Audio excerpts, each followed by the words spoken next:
case, we also confront him with our case, and the court will make a decision out of it. But are you surprised with the kind of things that he's been saying? I will not say I've got already something in the audio that we've heard. So it's not something new. He made the point that the AG is urging him to get Article 14 to be taken for at least 1 month. I don't want to comment because you see, it's a life matter. That's the evidence in chief. And as counsel, I don't have to comment. As I said, when we come to court on Tuesday, all those things we tackle. But what's your initial reaction on the ruling? Oh, the judge decided to make a ruling, and that's how the law works. Today, the judge said objections are not something that you are going to take. Take it. You think you have enough under your sleeves to undo you rested there, and wait for our side of the matter, and you'll be mad for me. You rested there. The audio used into evidence that has happened. Are you disappointed? Oh, the judge has given the ruling. That's how the law works. If you think you don't want something to be admitted, you raise an objection.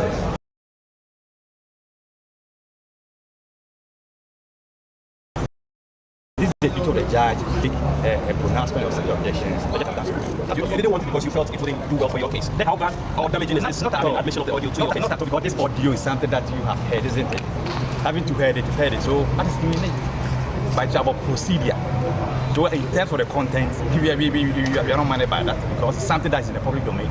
But as to whether you can tender a recorded or screen recorded audio is something that we don't want to test because that's what we're talking about law, not about public sentiments, whether you are comfortable, you're not comfortable. It's about due process. The judge says that that's due process, it can be tendered. Okay. He also reserves the right to be in court, reserves the right not to be in court. At the time that he wants to be in court, you see him. If he doesn't want to be in court, you also not see him. So it's just normal. The last time we asked you, you told us that the department, the Attorney General Department is studying the advice by the sitting judge. Has that been conclusive yet? Well, it says that we will marvel.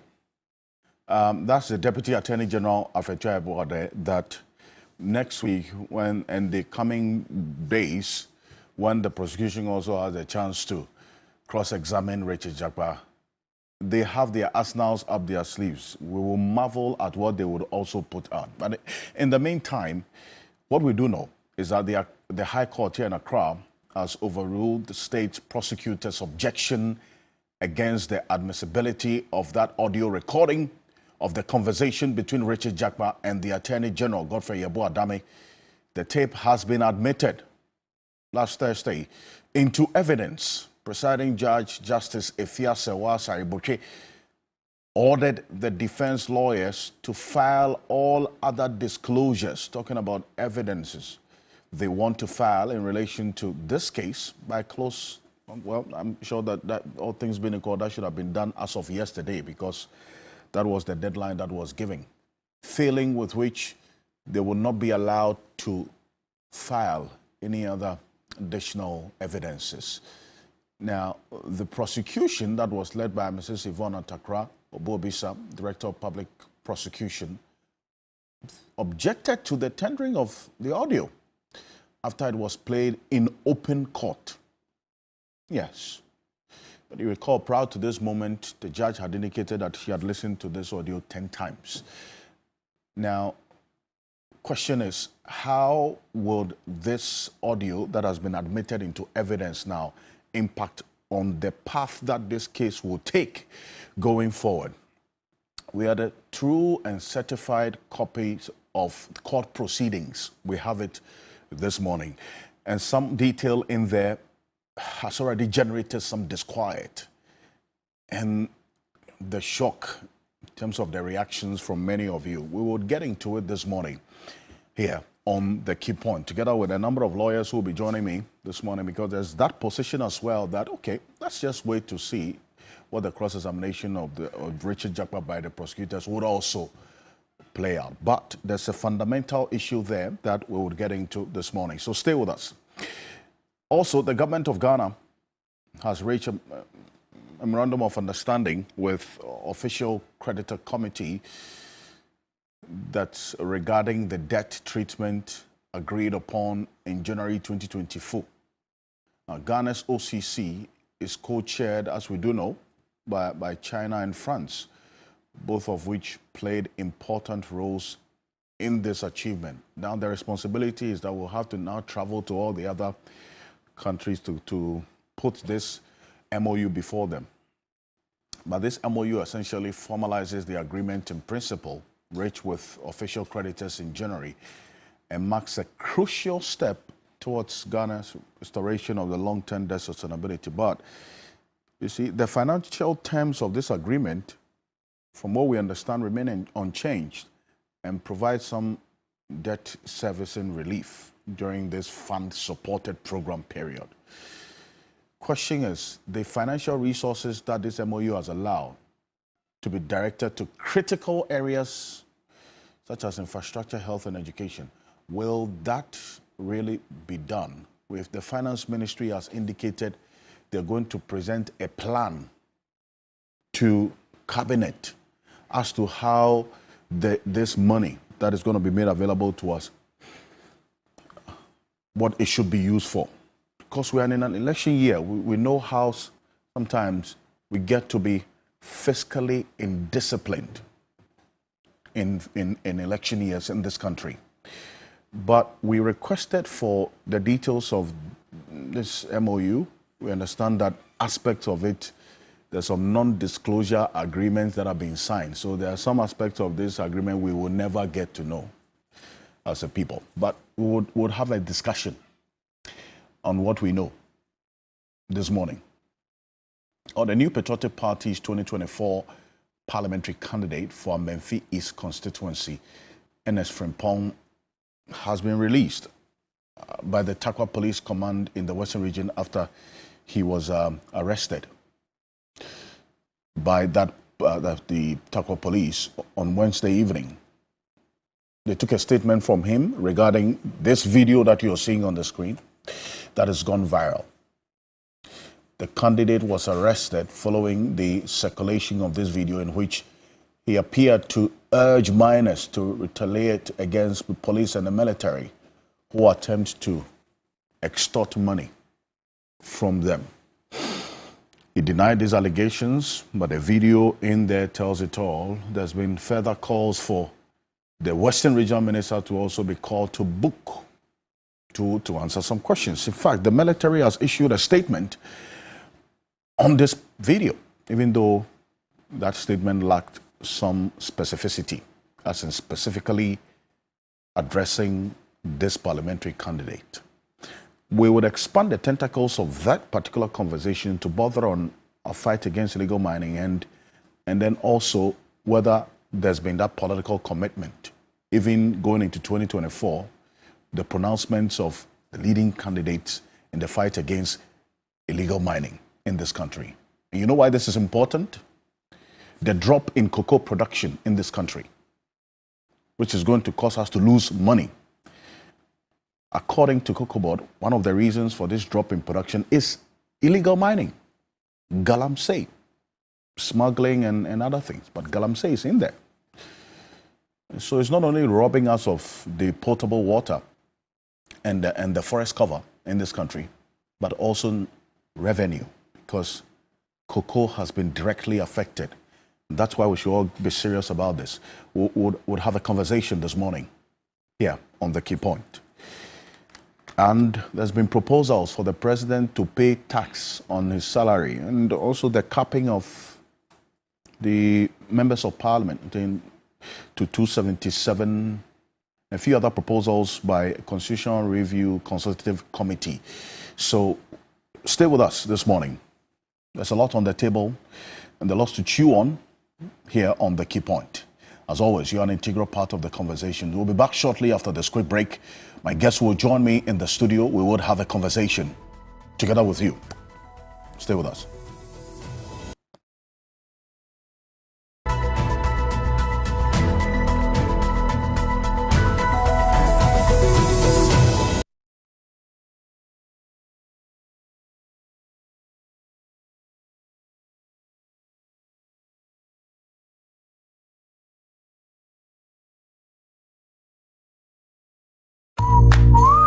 Celebrate Father's Day and Eid al-Adha in style with Melcom. From Saturday 15th to Sunday 16th June, enjoy 20% off on all purchases at any Melcom store near you. Make that special day an Eid al-Adha celebration more fulfilling. Happy Father's Day and Eid al-Adha. Terms and conditions apply. Melcom, where Ghana shops.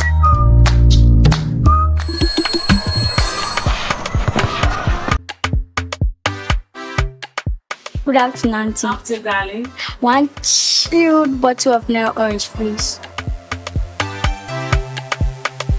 You want cola, orange, lemon, vino, Nero. Wow. Cola, orange, lemon, vino. I'm a feel it cool, it refresh your body.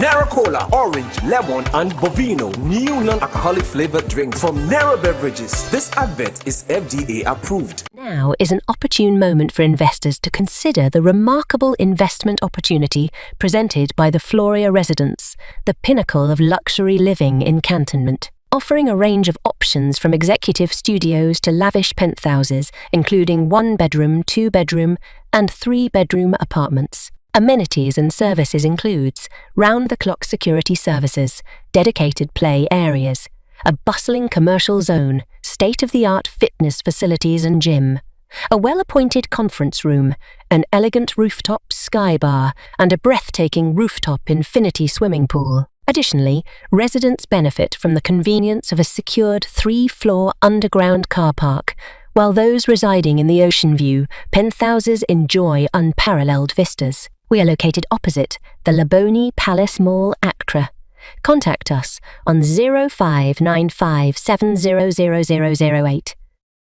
This Sunday on Hot Issues. So the NPP and NDC haven't been useful to this country? I'm a disappointed person. I thought Ghana would be a better place than we are today.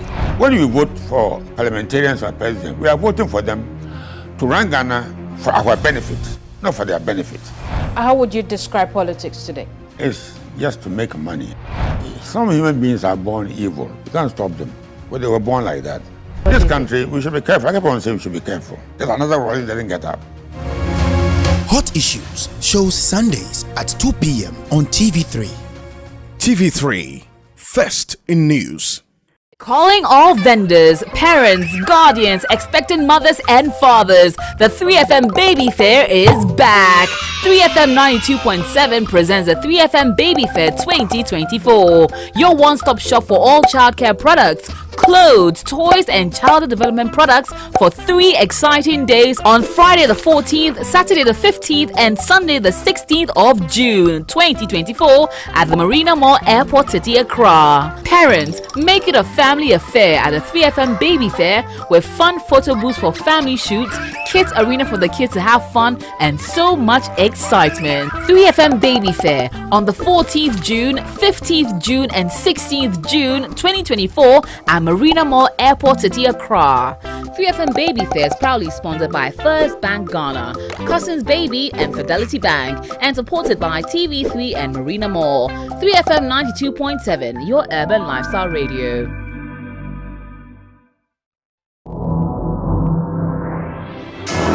Our warriors faced a new battlefield and the challenges were brutal, but the fight isn't over. Not today. Not today.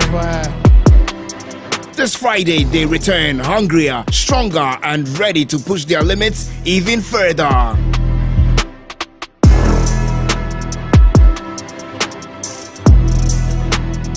Don't miss another episode of this show on 16th June 2024. Ghana's Strongest, the power to do.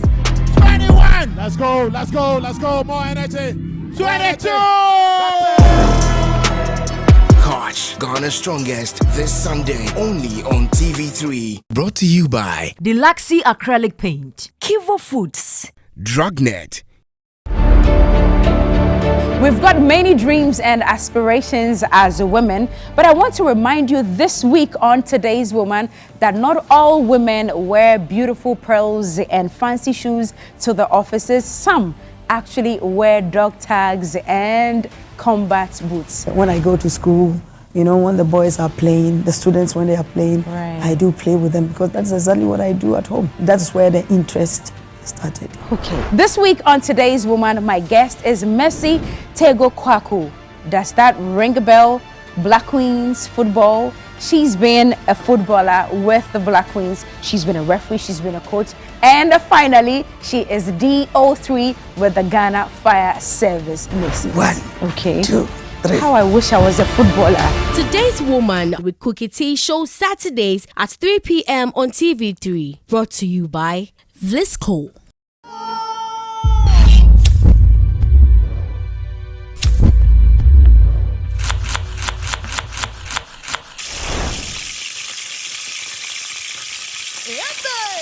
Tell me what you're cooking. The Alumni Battle is back. Get ready for the culinary showdown like no other. Kitchen Wars Season 3. Experience the heat of the kitchen wars as alumni put their skills to the test and showcase their passion for cooking. Who will go head to head in the ultimate cooking showdown to fight for culinary supremacy? And whose artistry of gourmet cuisine will impress the judges? Don't miss Kitchen Wars Season 3, where flavors clash and only the best reign supreme. Interested schools should send their details to WhatsApp number 0561-913333 to register. Kitchen Wars, your school fit cook. Kitchen Wars, coming soon on TV3. The news never stops. If it's not breaking, developing, the news lends itself to significant analysis, broad context through explainers, and the features that give stories more life. That's what we offer on Weekend Central. News, features, analysis, the full package. Weekend Central, Saturdays and Sundays at 12 p.m. on TV3. TV3, first in news.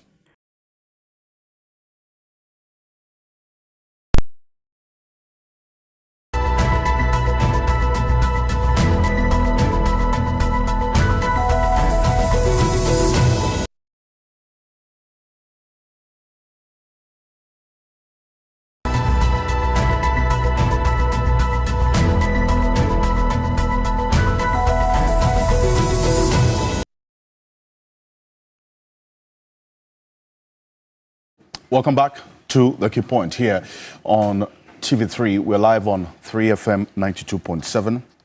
Also live on TV3 Ghana on Facebook. We're live on DSTV channel 279 all across the world on 3news.com and a number of radio stations across the country in the Western region, also in the Northern region and in the Upper East region. I'll tell you about it as we go on. But welcome to Key Point if you're just joining us. We'll start off our conversation this morning with respect to this video that went viral over a week ago, as a matter of fact, that had the Amenfi East member of parliamentary candidate, the Amenfi East parliamentary candidate of the NPP, seen addressing a group of young men who have been reported to be illegal miners. The communication to them heard in that video was that the various operations to clamp down on illegal mining, led by the military and the police, as put together by government, has been disbanded. They've ended their operations. So if any of them turns up at the sites of these young men who were there, they can take the law into their own hands and even attack them. And when there is a fight, he will show up to defend them. Just take a listen to a bit of the video, because the military issued a statement, even though it was not specifically addressing this matter, very generic, which has also generated some criticism for the military as to why they did that. But this is going to form the basis for this conversation on illegal mining, and there are various legs to this conversation, because we're getting to know that a number of reasons that has caused this dip in the production of cocoa in this country. Illegal mining is one of them. And that's why we cannot continue to play lip service to this situation that is causing us so much in many, many ways. Take a look.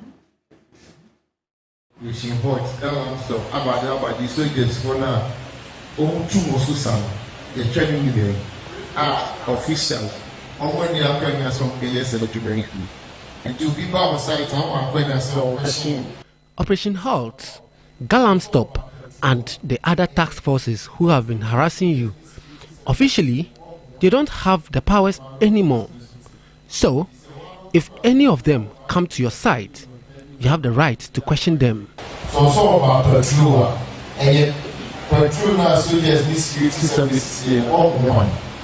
And our own business with it. If they say they are in for patrols, well, their patrols also help reduce armed robbery. So if you have 1 million, 2 million, 3 million, or 5 million and you decide to give to them for fuel, that's fine. So people say, or you soldiers need to pay too much, pay, but too control board, or you're there. But if any of them come to your side that he is a soldier and he is coming to remove your control board, don't look at the uniform that he is wearing. If he hits you, hit him back, fight him. I'll come there to help you. Only police for Kenya and the police for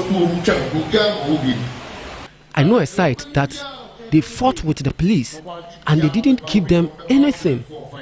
Don't give the police and the military anything. What they are doing, government pays them. We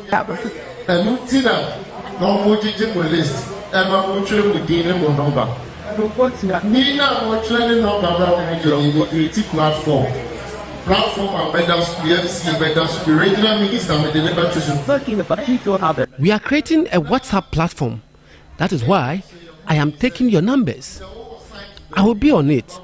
The NC will be on it. And the regional minister will be on it.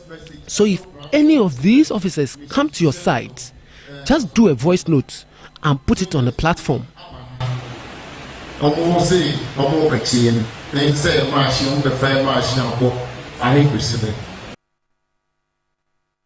Well, that's the Amenfi East parliamentary candidate of the MPP.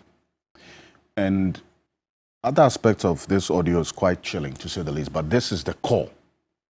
What you just heard is the core of the issues there.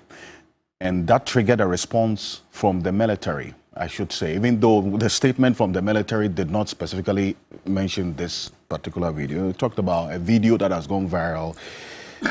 As to why they didn't specifically address this matter is also one thing that the public affairs of the Ghana forces knows best. But joining me in studio is the Deputy National Director of Environmental NGO Arocha Ghana, Daryl Bosu. Mr. Bosu, good morning. Welcome. Good morning, Alfred. Good morning. Okay. Fantastic. Martin Pebo is private legal practitioner. He's the leader of one of the individual bondholder groups, and he has also volunteered to help the state in this case of the ambulance trial and to do pro bono services for the state. Martin Luther Pebo, good morning to you and welcome. Good morning. Morning, Mr. Ocansey. Let me greet Galamsey again, King Taki. Kelvin, right? Yes. Yeah, we are very grateful for his wading into the Sicily Adapa matter. So I'll be greeting for a number of weeks to come. Okay. In these times when statesmen and respectable and influential elders are quiet, to have the government wade in and say, how can one woman have such money under her bed? That's a minister. It's no mean achievement. We should have more of our people speak up, right? Yeah. So it's a great one to Kentucky Tavia. Yes. Perfect. Thank you very much. Also with us this morning is the Honorable Andy Apiakubi, is a member of parliament for the Asante Achim North constituency. He's private legal practitioner. He is the chair of the Foreign Affairs Committee of Parliament and a number of committees that he is also a member of. The Honorable Andy Apiakubi, good morning. Welcome. Good morning, my brother. And thank you for bringing me this morning to come and meet my family. I'm hopeful that today's discussion will be interesting. Indeed. It's good to see you. Also, we'll be asking for the name of the businessman. The businessman who came to Parliament to bribe you guys. You see, yes. You are very predictable. No, I think it's a good call.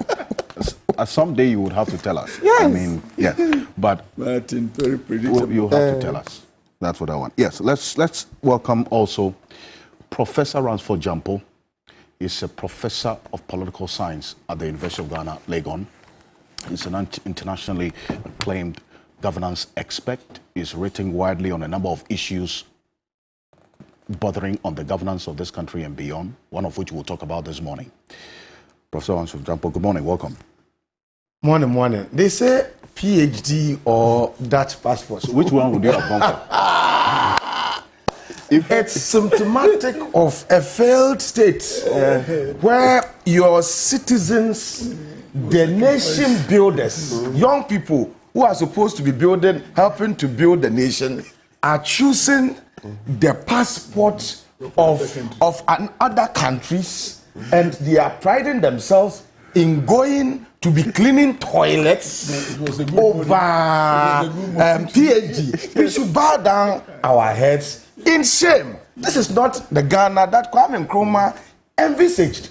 This is not the spirit that Kwame Nkrumah wanted to develop in Ghanaians, that will be so patriotic and hold our passport with a certain pride. Our young people are now preferring going out to be cleaning toilets over degrees. And I'm sad that we are even allowing this argument to fester.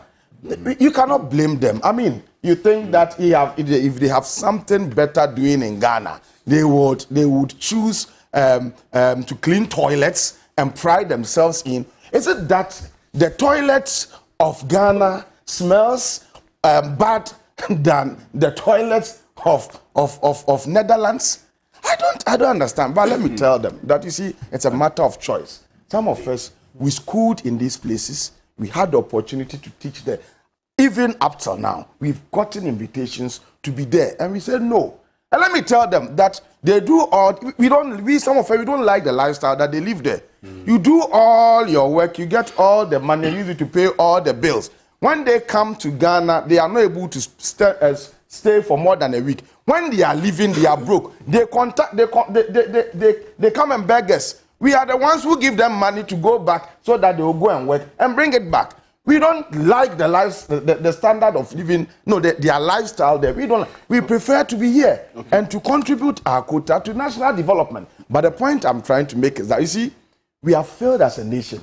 If our young people, and I don't want to blame them so much, if our young people are now thinking, and look, everybody wants to live. Now they say there are some connections that you have to do, and then if you do, you and your family, you go to Britain, and then you go and work. And what kind of work is that? But the Ghanaian is not even willing. You see, what is wrong with us? The Ghanaian young man is not willing to clean the toilets in Ghana. He's not willing to do that. But he wants to go and clean the toilets. Some people are taking care of dogs, and they are praying that the dogs shouldn't die. I have a friend there. That's all the work that she's doing. Oshep Bodom is taking care of a dog because the owners of the dogs are dead. And always the dog is sick, and she's taking the dog to hospital, and she's getting some of the infections, the diseases that have affected the dog, and she's crying. And is that the work that we want to pride ourselves doing? Look, we can't blame them. But we have to blame political leaders in Ghana that let us make Ghana attractive to young people. Let us create job avenues for them. And I tell you, I have a job to do here. That's why when they call me to go and work there, I said, I won't go. Indeed. Okay, if we create proper avenues of employment for young people, they will not choose to clean toilets over PhDs. Perfect. You asked a question, and you are provided an answer to the question. Thank you very much, because these young people are responding to their realities. And so that call to political leadership is extremely important.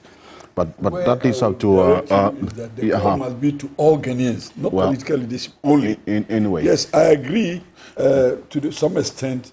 Political leadership has not performed to the best of our abilities. Okay, but it is not only. If you go into certain institutions, you will see the kind of rot in such institutions.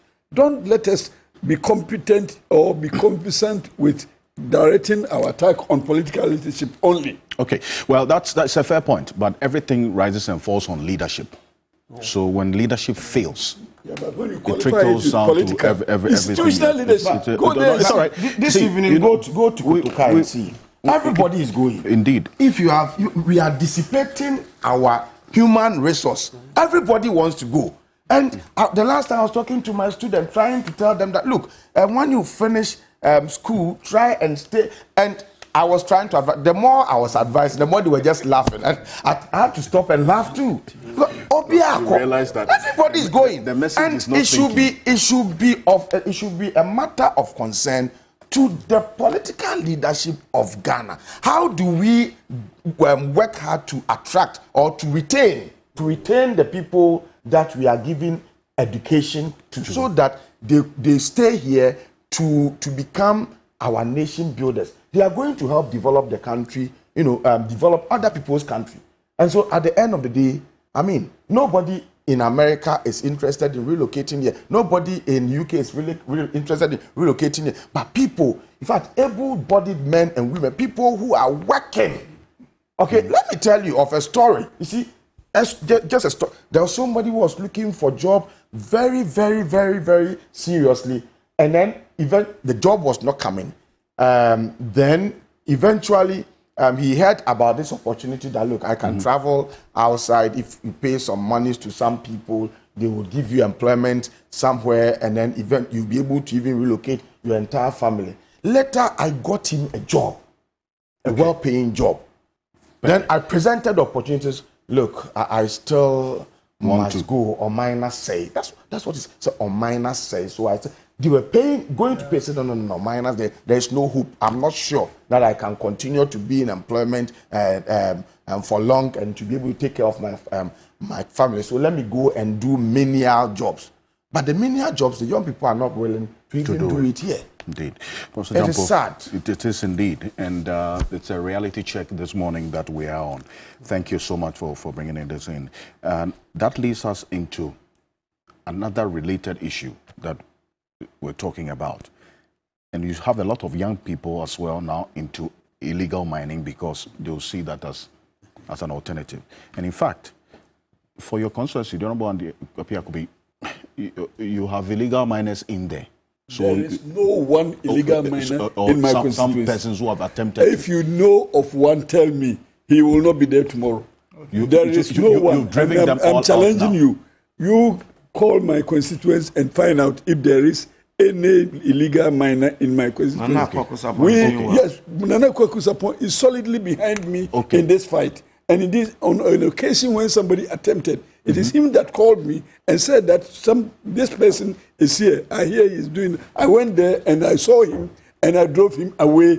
Indeed, we put him before court. So there is no illegal money in my constituency. Please check. The traditional leaders should also be brought in. Yes. Strongly. In fact, it's not only the traditional leaders. It is the whole community must fight it. I remember 2017, somebody came to one of my towns, Domiabra, to be specific.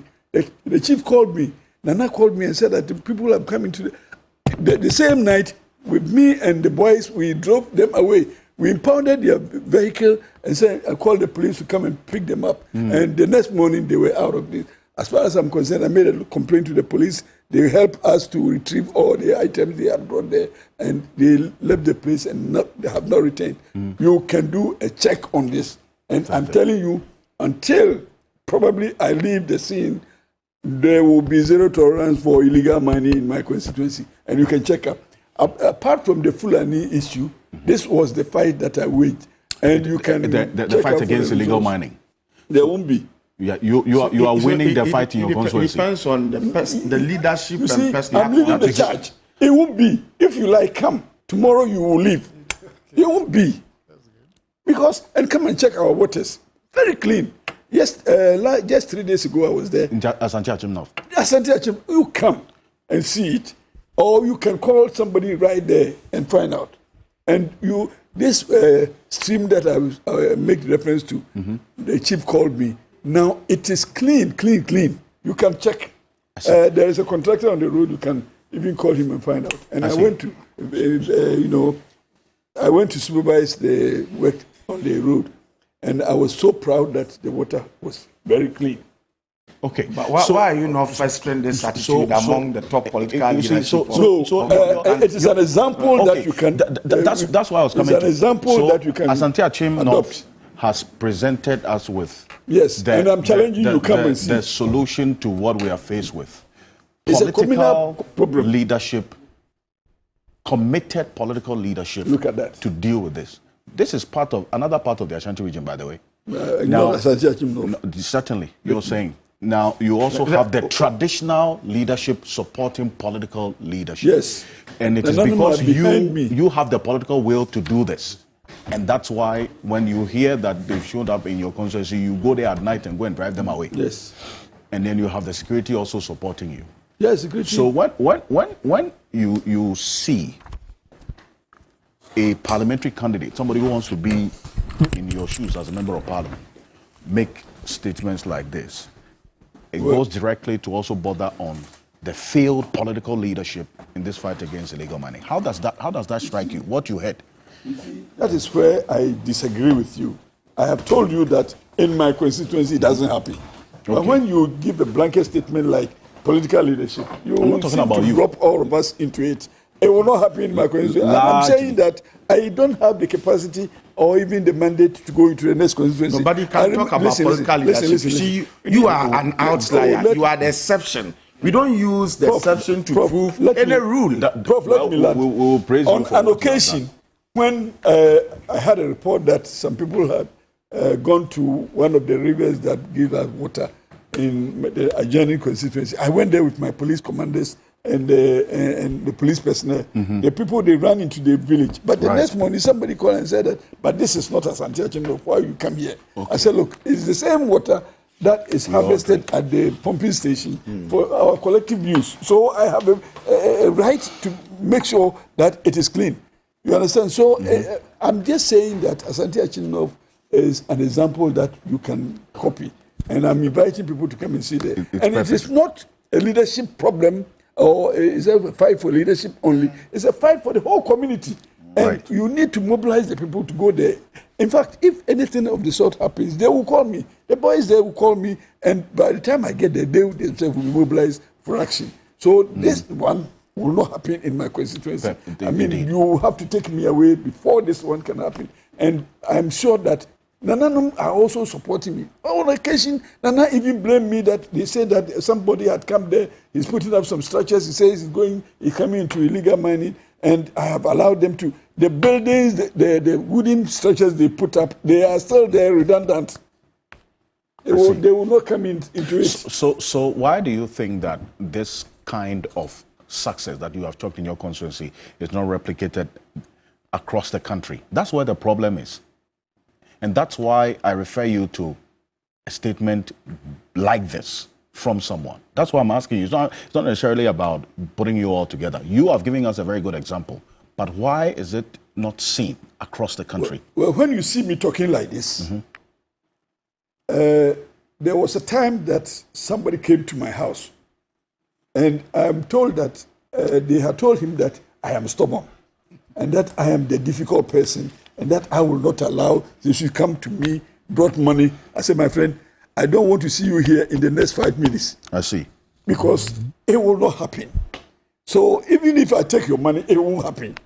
But I'm not going to take your money for you to go out and say that I took your money. No, go away. And graciously, he left with his money and went away. It is not all money that is good. It is not all money that is good. Please. And if all that you have is money, then you are poor.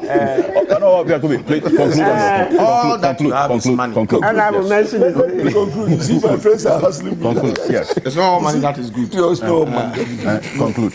You see, so I am trying to invite my colleagues.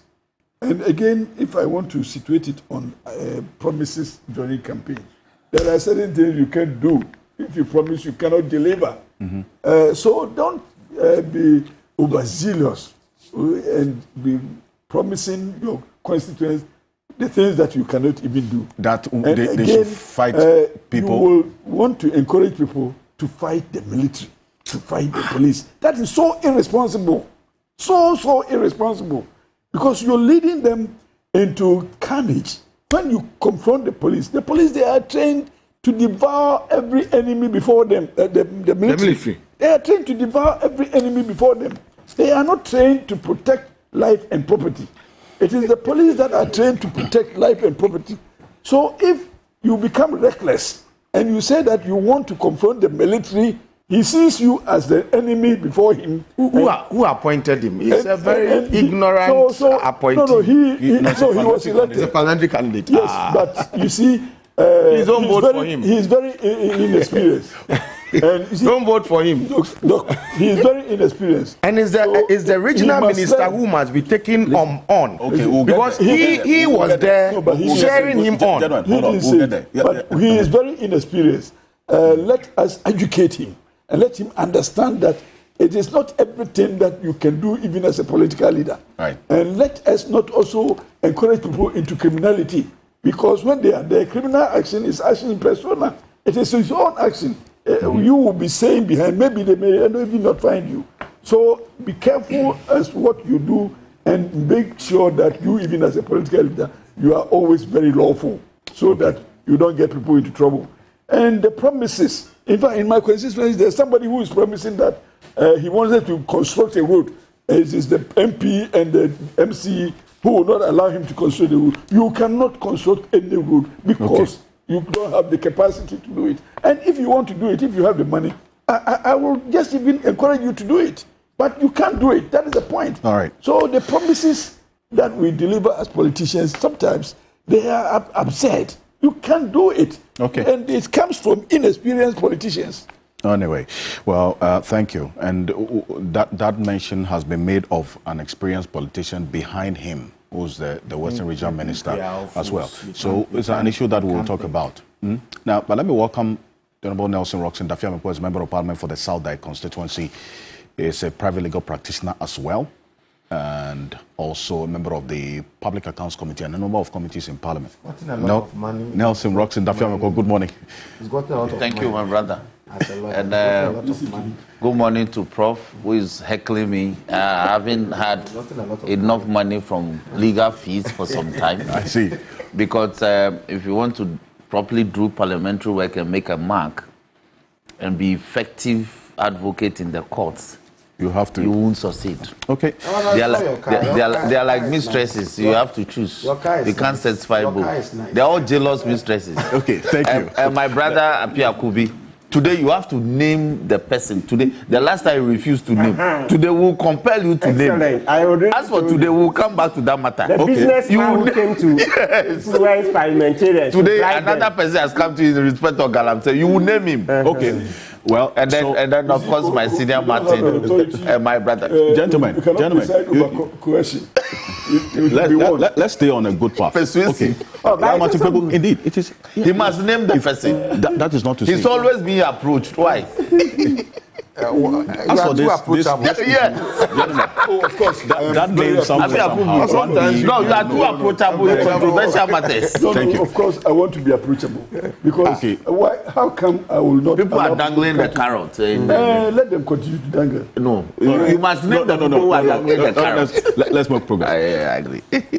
You see, you've seen this video. I mean, the portions of it we just played as well. I mean, how concerning is this, to say the least? And to the extent that it is coming from some, not just in a person, in the company of all the other relevant persons within the area. So you have the chair of the Regional Security Council, is the minister there. The chair of the Municipal Security Council, the MCU, was there. And this statement was made. It was days after that he was arrested. We were told a statement taken from him, and then that's it. But if you look at the impact of illegal mining, as we're talking about, not just on our water bodies or forest cover, now cocoa and even our health. Cocoa production gone down by some 500,000.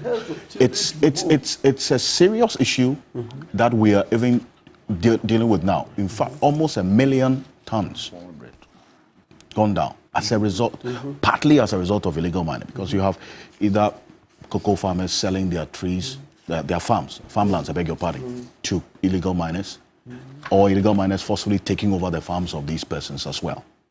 That's where we are now. And then you hear this. How does this strike you? Let's do this quickly. Yeah, it just, it's a further manifestation that we are on a downhill gallop, okay? Race to the bottom. You know, we started from a high moral standpoint where the president stated that he was prepared to put his presidency on the line to fight Galamsey. And ever since, we've been deteriorating, right? Operation Galamsey stop and the other military operations all couldn't, I mean, they did their bit, but it wasn't enough because it came to a point the military themselves got involved in Galamsey, etc. The Chinese, I'm sure you've seen the Joy FM documentaries, Erasmus Sasaridonko's documentaries, where you see the military aiding them. Professor Ocansey is referred to other instances, right?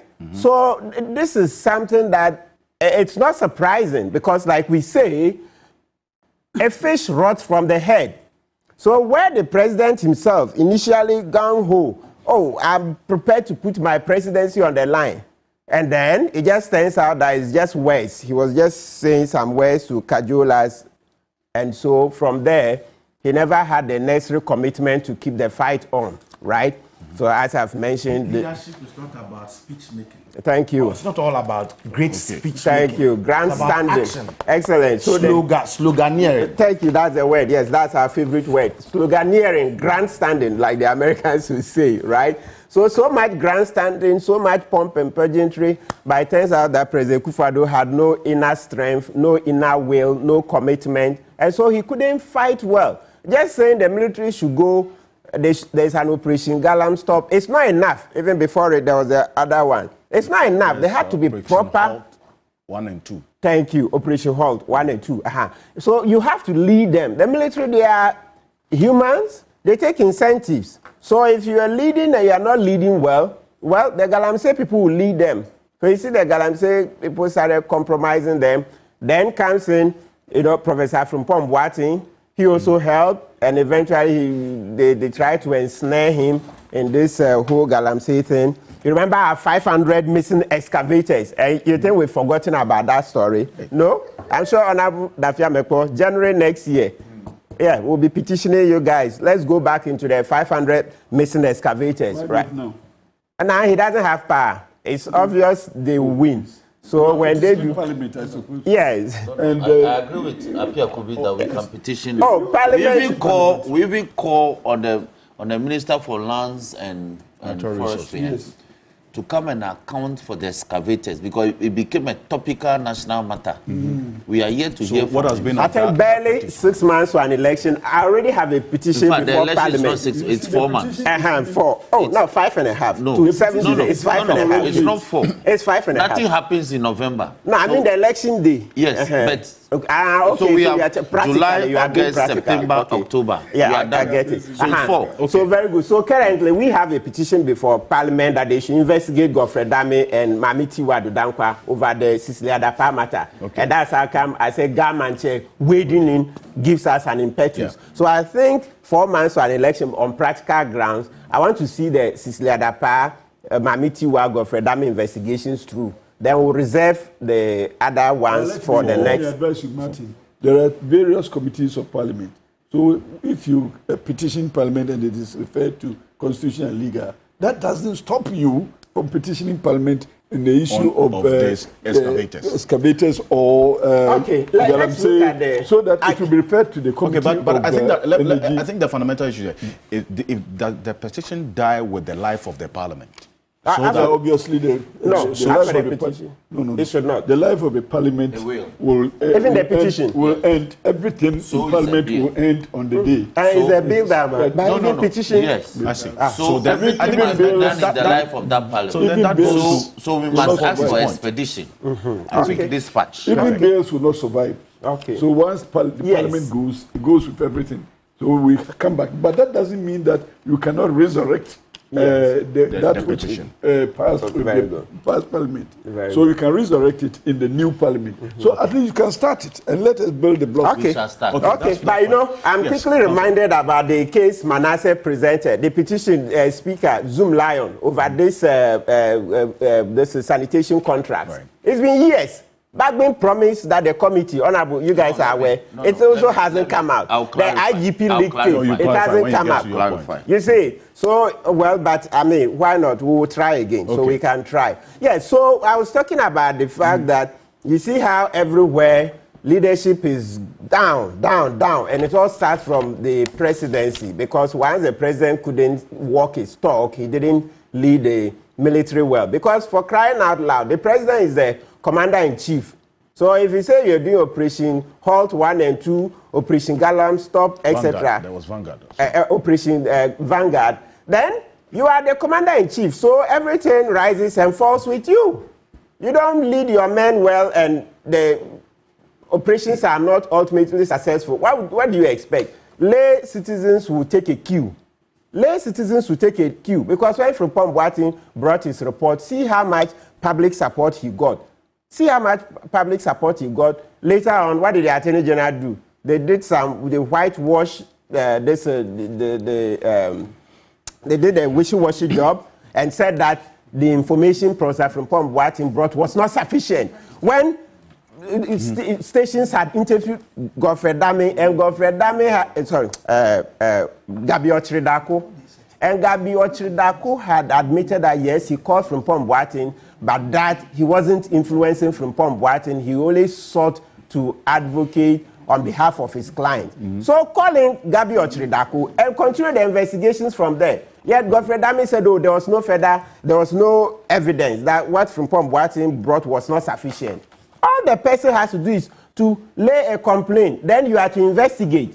That opinion the Attorney General wrote, Godfrey Dame. So you see how Jakpa's case is not the first. We'll get to that. Yes. We'll get so there's always been that profile that anything that will hurt government, he's not interested. Frimpong Boateng is alive. He tells you that, look, Gabi Ochiridako, the president's cousin, called him and sought to influence him and was interfering in the work, etc., right? Deceit of public officer, because Gabi told him that, Alaska, CS Alaska, the company, had all the permits to enter the forest when it turned out that they didn't have any permits. There is an open and shut case. Open and shut, because, listen, you will just call on the Minerals Commission within so and so date to this date. Alaska have a mining this in lease, the other things. Okay, then you go to Forestry Commission. Was there a forest entry permit, etc.? Those ones you need Frimpong Boateng again to give you answers. So you would advocate that the Frimpong Boateng report be revisited? Absolutely. Okay. Thankfully, there is no limitation for criminal actions. So that report has to be revisited so that we will bring Gabi Ochiridako and his client, Alaska, Donald Esua, those people, all of them to book. Okay. Now, beyond the arrest of this parliamentary candidate, then what next? He's been granted bail thanks to you, because all offences are bailable thanks to paper number. This is paper number what? Number 2. Number 2. Yeah, all offences are bailable. Now, yes. Beyond that, then what next? Because you had a number of people seated behind him, as you saw there. Yeah. Obviously, you can see that the regional minister was in support, because he didn't say anything. He didn't reprimand the parliamentary candidate. Silence means consent. And certain, you and I are lawyers. We know sometimes silence means consent. The fact that I am at the scene of a crime will not make me a criminal. Okay. I'll come to you on it. Cited that's okay. No, gentlemen, it's okay. But abetment is not only in the physical presence of the person. You come to respond. Counsel, like you see, Mr. Abusi is mentioning, he is late, yet you can tell that the video was clear. The regional minister documents, right? Yes. He sat down there. He didn't reprimand the parliamentary candidate. So what do you think? When something so reprehensible like this is said, say that fight military. Actually, persona. Don't forget. Oh, no. Okay. So what it is that? No. But yes, don't attempt to criminalize somebody. Yeah, I'll come to you on this. It's fine. Yes. Yes. So the definite silence of the regional minister. No, he was not silent. He was urging him on. Okay. Good. So even sometimes nobody non-verbal communication. No, I won't contradict Prof because thank you. No, gentlemen. Because you see, actions even speak louder than words. So when somebody is in the realm of inciting the citizens against the military, then you have a regional minister whose body language doesn't even give the person a cue that matter. You are on a very slippery slope. Don't do that. Yes, people are within their rights to conclude that actually the minister was goading the parliamentary candidate on. Is it NS Frimpong, right? Yes. NS Frimpong, parliamentary candidate, MPP parliamentary candidate. He was being goaded on by the regional minister. Yes, it's a fair point, right? So now it's good eventually the police stepped in and then they are going to investigate. Yes, let the investigations go on. It's also good that they gave him bail early because you see, as you say, arrest, if we are not careful and we overemphasize arrest, will lead to the abuse of the rights of citizens. Right. We've come a very long way.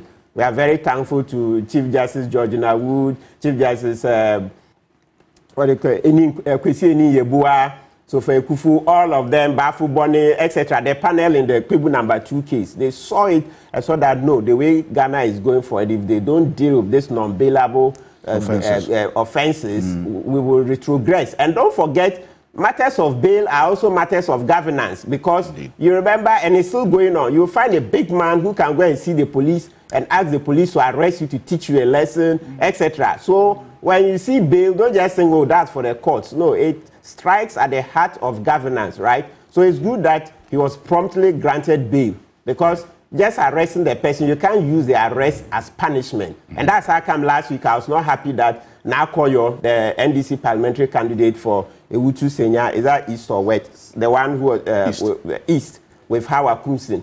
When Hawa Kumsin went to the polling station, etc., with guns, she wasn't arrested. Then you take the NDC parliamentary candidate and put her in custody. These things must stop, must stop. So let the police go on, let them investigate, and then once they have enough evidence, then they will proceed to court, and then due process will take its course. Perfect. Counsel, appreciate you. Thank you. Now, Darrell, you come face to face with what we are talking about now. You spend most of your time in the forest, so you see the impact of illegal mining. Yes. Forest man. Tell us why this video is concerning, to say the least. Yes. Based on your reality. All right. Thank you very much. And I think many comments have come on this issue, and I think maybe whilst we are talking about the passport, we should also be concerned maybe a Green Party.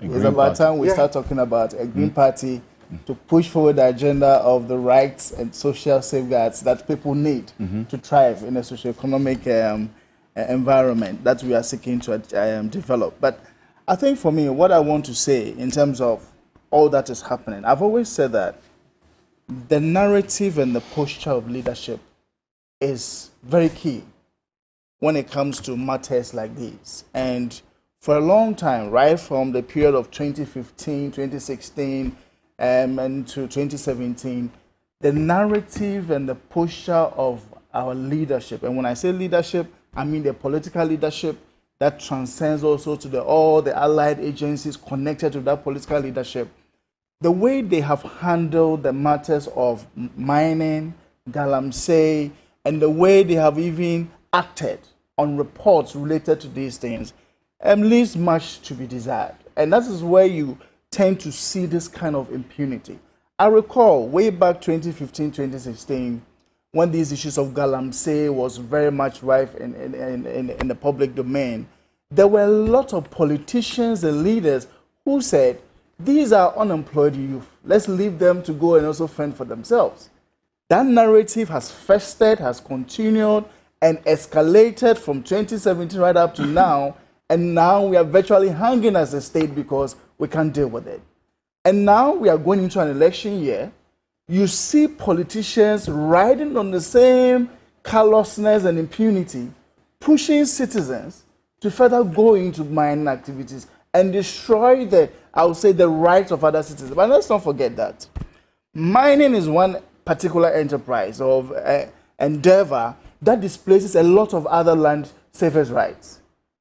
People who are into farming, crop production, cocoa, they are displaced automatically from mining activities. All those of us who don't have pipe-borne water depend on surface water bodies to drink. We get up in the morning, have to go to the stream, fetch from the rivers, bring it to our homes to cook and all of that. We are virtually at the excuse of these miners. And then we also talk about those of us who need this very clean environment to even sustain our lives. Yeah. I mean, Ghana is now very popular on the international platform, looking at several interventions of mitigation, climate, and all of that. But the very same people who are talking about climate mitigation are the same people who are not showing by their actions that they are committed to the process. So, Alfred, you talked about it, and I think that for us, I mean, when I say for us, I'm sure the sentiment is shared by a lot of civil society people as well. When we saw the video, we said, we can't really stoop this low. It's really appalling and should never have happened.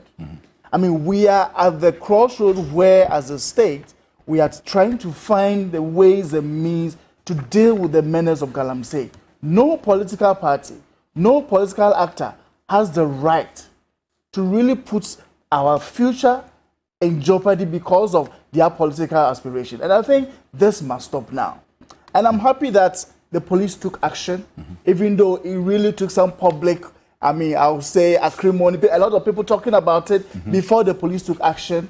And then we have seen later on also the military, I mean, wading into it. I mean, all of us, we saw the letter, we're asking, wait, what is this about? We should have seen some specificity in terms of who the letter was addressed to and all of that, but we didn't see that. But Alfred, I think it still boils down to the point of making that the narrative our leaders have pushed for a long time is what has brought us this far. The way we took issues of Ashawan, the way we took issues of Apunta mining in Tano Nimiri, and I'm telling you, let me give you a very classic example. You said we live closer for a year. We have an office in Chebi, not very far from the Atua Forest. And not far from us, there's also the Chebi Police Commando, I think one of the divisional officers. Every morning, you see the youth moving en masse to go and do illegal mining. And it happens every day. The police just sits there, they say nothing, they know where these guys are going, but nobody stops them. So I think that there is a problem here.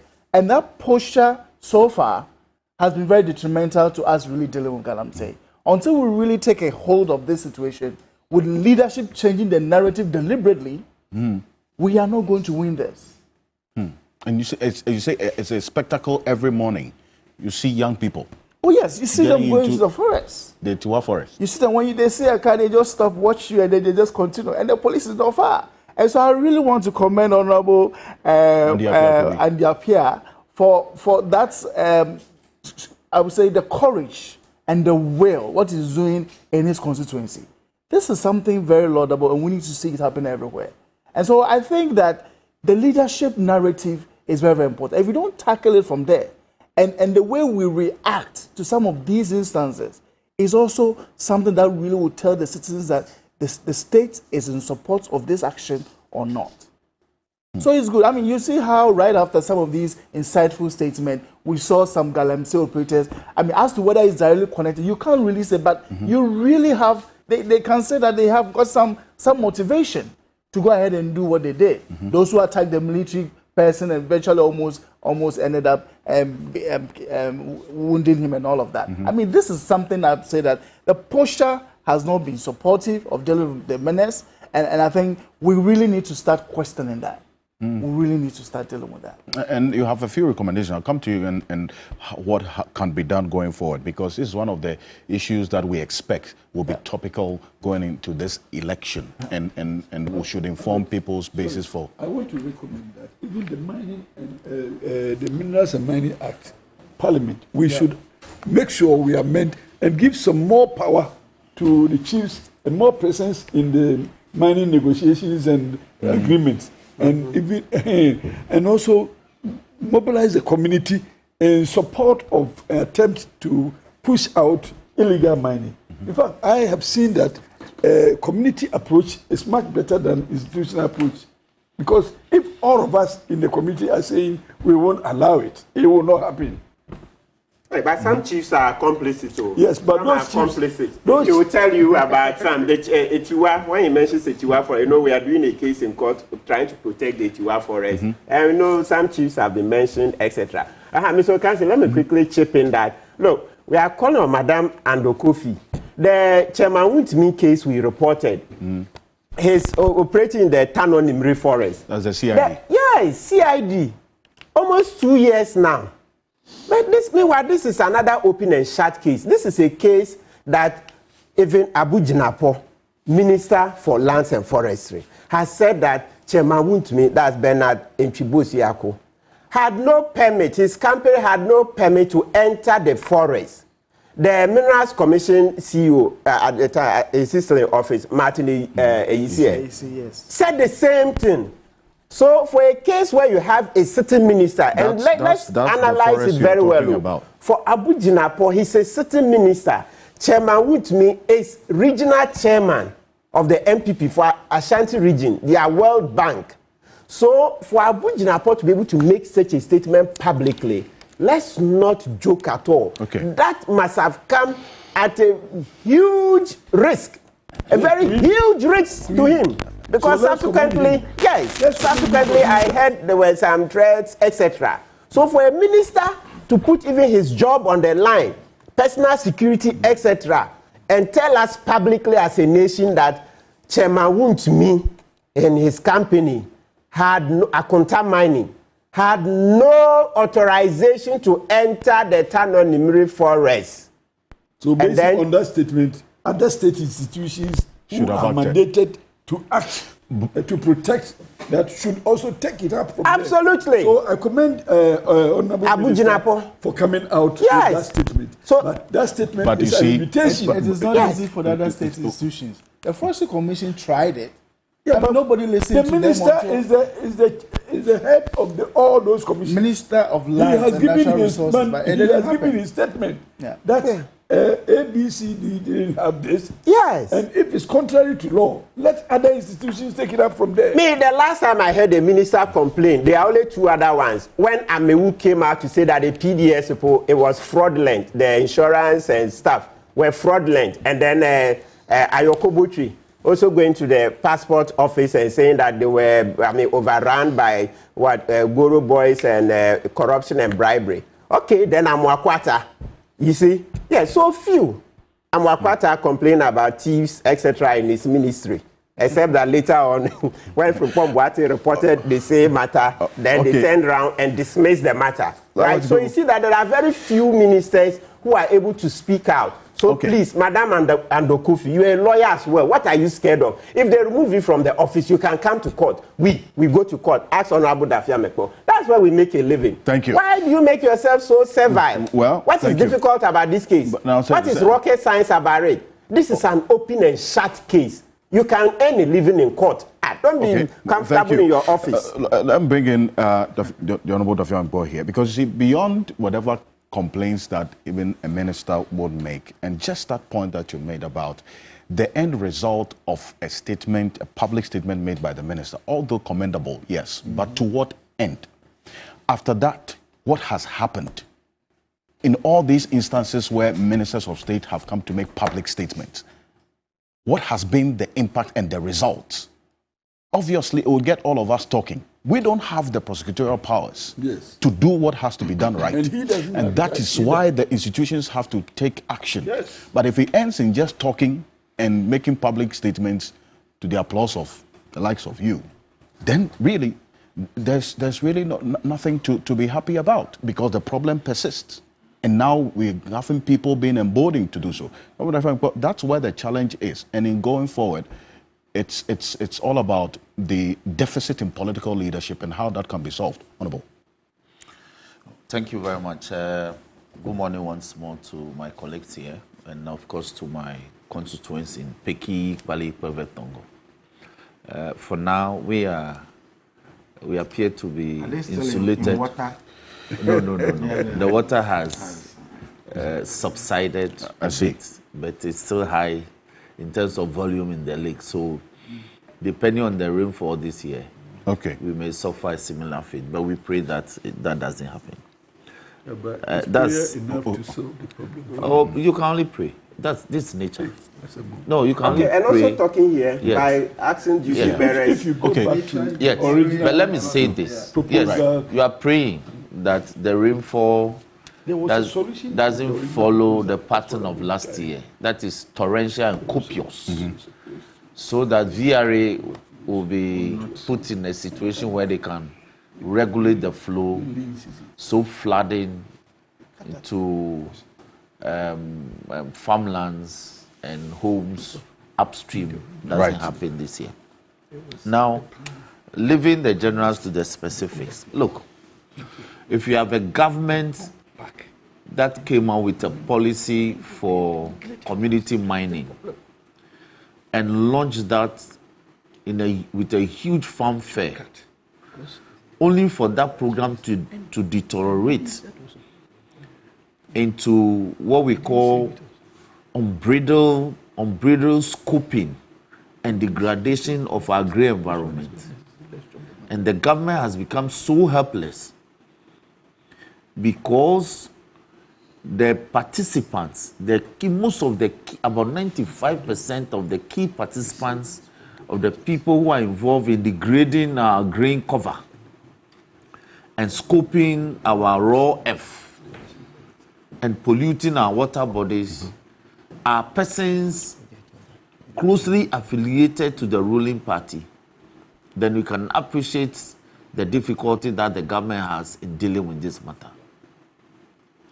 So it's become a very complex environmental and developmental problem for the government because they are caught between a rock and a hard place. Because the people involved are their people, and they are most unwilling to crack the whip. Now, Ocansey, are you not scandalized that 500 excavators, we didn't say, the government is to put the numbers out. Excavators are not toy machines. Excavators are monstrous earth-moving equipment seized from environmental degrading participants or destroyers, mobilized and deployed to Accra, and yet we can't find the excavators. Are you not scandalized by it? These are not machines that can hide even in homes. Excavators are monstrous. A confirm can fly. Yes, but excavators cannot fly. So we were told that our confirmed that we were breeding in Ghana, the propaganda was that they flew out. And people bought into that propaganda. Today, excavators that were seized from environmentally degraded sites, found in our forest covers, in our forest reserves, and brought to Accra, cannot be found in Accra. We were also not told that they were sold to City Steel, nor sent to steel, to be melted into some other raw material. You know what's interesting? We can't find the ones that were parked around the aviation road, Adenta Aviation Road, the numbers keep reducing.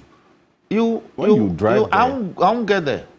But you see, very soon, after 6 months from hence, we'll be auditing those activities, and you will hear the matters. We shall launch an audit into those matters. the excavators? Because the excavators, you know what's beautiful about those earth moving equipment? They are registered at the point of clearing from the port. So you can trace DVLA them. registers them. So we will know, we will track who are in possession of these machines and where they are located. So that will be my preliminary comment. Okay. Look, you can see. You see this green booklet? It is called the Ghana Environmental Manifesto. I think there are copies for everyone. Yes, I suppose. Apia could be take one and mention the people who have been approaching you to degrade the environment. You mention their names today. Okay. You see this? That is a real Okay, so it will happen. We will compel you. All right. Even if it takes a court order, we will compel you to mention. Now, you see this booklet? It's a manual put together by 82 non-profit organizations. They operate like CSOs in this country. And it is so detailed, even though it is brief, it's so detailed in terms of scope that they tackled in terms of our environmental spectrum of activities. This document is telling us that every year this country loses as much as $4.8 billion. In terms of 4.8 billion, I am not the one concocting the figures. It is 82 CSOs that are operating in biospace, environmental biospace. You say 4.8, nearly $5 billion. Convert that into cedis using 15.8 and give me that figure. All right? One minute. And the breakdown will shock you. That, for instance, when we speak of air pollution alone, the damage, the cost, the economic cost in terms of air pollution in this country is $2 billion. And they've given the breakdown. And they are saying that as a result of this air pollution, annual deaths the mortality resulting from air pollution is in excess of 16,000. 16,000 Ghanaians die every year as a result of or suffer death traceable to incidents of air pollution. They are further saying that when we speak of e-waste, when you go to places like Agbogloshi, the Shaman, Dump Hill, and all that, e-waste, the economic loss occasioned as a result of that is in excess of $400 million. These are studies they conducted, and this results from lead and mercury pollution. And you know that mercury pollution is so prevalent now, so much so that Ghana Water, if you look at the annual cost of Ghana Water in treating potable water, you'll be shocked. The turbidity level and the turgidity level of the water, as a result of which Ghana Water must spend millions of dollars trying to make it drinkable for our people, are traceable to this e-waste. The other thing they spoke about, they identify, is coastal erosion.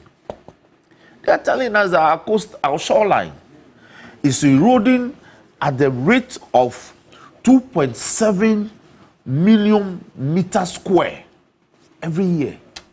The sun, the shoreline, is being eaten away. Like Kofi Awuno said in our my Keta is being eaten away by the sea. The sea eats my land.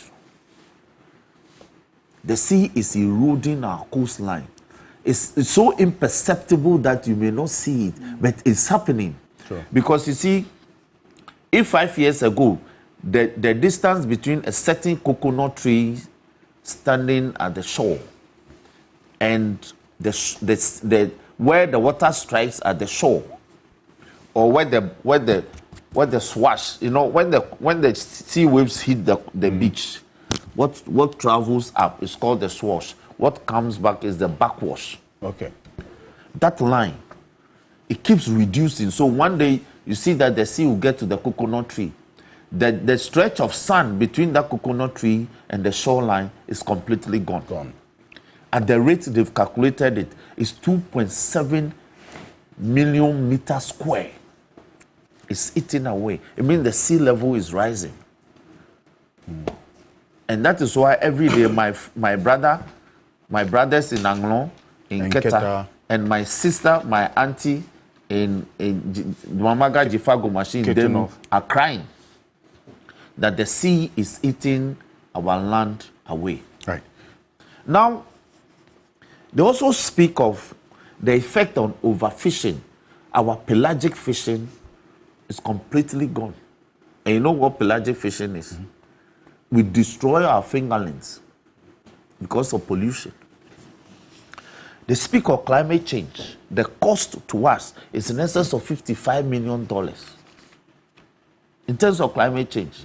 Now, if the normal agricultural farming pattern has changed, rain is falling in January, but rain won't fall in May for our farmers. If you go to Southern, the rain began, we were all expectant. Suddenly, it has stopped. Go and see maize farms, maize, green maize, that is wilting in the farms. The green mono leaves now look like tobacco. They are all wrapped. That's how they call it. Right. The maize leaves are folding like tobacco because the rainfall is ceased and the people were agitated. That is as a result of climate change. Right. They speak of cocoa, the effect on our cocoa production. Yes. You meant our cocoa production volumes has plummeted from a million high to now doing nearly 400, even the 400,000 metric tons. We are struggling. How did we suffer a reduction in production of cocoa of over 600,000 metric tons?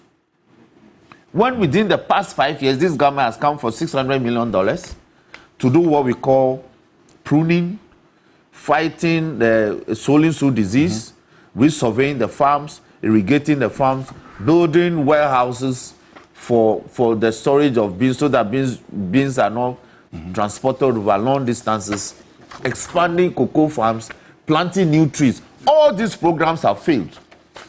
In addition to the fact that existing even individuals, including fertilizers, are not properly given to the farm. So farmers who have existing farms and maintain them at their own expense for a future benefit are now selling their farmlands to Galamseyers. That is the cost they calculated. It's in excess of $800 million a year. Now, how much do we take on the average for our cocoa syndicated loans? Normally, it's about $1 billion. Every year, that's all we take. Now, water pollution, I've already indicated that. It's about 3% of our GDP. That's the loss to us. Then, plastic waste. That's about 3,000 metric tons. So, I'm trying to wrap up. Ocean pollution, I've spoken about pollution of our coastline, pelagic fishing, it can't happen. Now, when our fishermen go for fishing, go to the coastal areas and ask. When they cast the net, they harvest plastic materials. So sad. And finally, it leads to land degradation and poor land management. This combined with deforestation costs us nearly $1 billion every year. Martin just spoke about the fact that some companies have entered our forest reserves and mining without license. And we are sitting there, we don't care because these are people who serve at the heart of the party, the NPP party that's in government. But you see, December will be here, and the people will make a decision. And when that decision is made and there's a switch, I hope that the proper things will be done. At some point, we don't have to wait for elections to do the right thing. Yes, but when there is that liturgy, when there is nonchalance, when there is that passive attitude to addressing these matters, you can only ask for a change in personnel. Okay, well, for that to be tackled. And that is what the NDC and His Excellency John Dramani Mahama will offer this country. There's one thing that. But let me conclude by calling on my brother, the honourable member for Asante Achim North, yes, for him to call and mention the name of the person who has been approaching. You know, he's always approached. Even if Parliament must go, he was approached. This one too has been approached. You will mention the name of the person who approaches. We must name and shame. It is not propaganda. Thank you. I am speaking to facts. Facts that you have narrated on this program. Well, this propaganda. You spoke to facts. I will not be gentlemen. Thank you. Now, Darrell, you want to make a quick intervention? You want to put politics to submissions on national. Okay. No. Thank you. I want Professor Jampo Please. to have a take on this matter. Darrell, quickly. I just wanted to say something concerning the ministers and sometimes their posture. I still want to stay on this point of posture because for me it's very important. You know, you talk about the Akonta mining issue in Taranimiri and the Minister of Lands coming out to say the activity was illegal, there was no license and all of that. But I think we should pay very close attention to what's happening. I think that it was just a ruse, just to cover up the fact that they know what they are doing. And I know why I'm saying this. You know, in November 2022, the government passed LI 2462. It got passed right after we had come from, I think we're still even at the COP27 Sharm el-Sheikh, brokering national arrangements on mitigation activities and all of that. And we're asking for money to protect our forests and all of that. But whilst we were there, government was busy also pushing an ally which was practically going to open up our forest reserve. It doesn't matter whether you are protected or whether you are even an extractive or production forest, they open it up for mining. So this ally was passed. We pushed it to the minister. He said, well, he was not the person responsible for it. But let me ask you, this is a very interesting thing because, see, the Minister of Lands is, this ally is supposed to pass by MESTI. MESTI and Ministry of Lands, they are all at cabinet. I don't think that this process goes on without all of them having the opportunity to talk about it. But here is the case, you meet the minister, he said, well, it's not for my ministry, it's for MESTI, and it's going to affect your lands that you are protecting. And then you claim you have no knowledge about it. So if you don't, why haven't you taken action to repeal this LI? Because it's inimical to sustainable forest management in this country. And that is where I think that I also want to bring about the point on the posture of our government. We have seen our government out there talking about its commitment to sustainable forest management. The president on June 7 talked about their commitment to green Ghana, to restore our forest reserves, to restore Ghana's forest cover. But at the same time, the same government is talking about becoming the mining hub of Africa. It's not possible. You can't put an agenda. You can't do responsible mining, as they say. No, I mean, what is responsible mining? What is responsible mining? I mean, for me, I think it's a rhetoric they throw about just to confuse all of us. What is responsible mining? See, we cannot say we want to advance. When Ghana is already no mining at all. That has never been the point. Okay. As a country, we are endowed with minerals. We have every right to exploit these resources. But how do we do it? Because the minerals is not only for us today, it's also for generations to come. And also bear in mind that this mineral is underground, you have other surface right. You need to take all of these things into consideration. So in that respect, you need to make sure you really plan as a country how you want to exploit your resources. Indeed. Why should a government that is really talking about SDG 6, sustainable water supply and sanitation issue, think about mining a watershed like Atewa Forest Reserve, which is a source of water for over 5 million people in 3 regions. Eastern region, Central region, and then we also have the Greater Accra region, all benefiting from this. So you see, Ghana is an agrarian economy, whether we like it or not. And that's what has kept us. We're thriving because of that. We've been mining for over a century. Where has it taken us to? Right. And we can't say we want to become a mining hub of Africa and still believe that we can talk about climate mitigation, we can talk about cocoa, increase in production, all that. It is not possible. We need to decide what we want to be as a country. And that's why I think that our posture as a government, and I'm really challenging the NDC government, as they are seeking to also come to power, I'm really curious as to what they put in their manifesto. And what they have done in the past. I mean, all that is important. And what you have done, exactly. We cannot continue on this trajectory of we think that the extractive agenda is the way to accelerate Ghana's development. We really need to rethink as a country and really push Ghana on a true course of sustainability. Not the way we throw it about, the way the politicians do.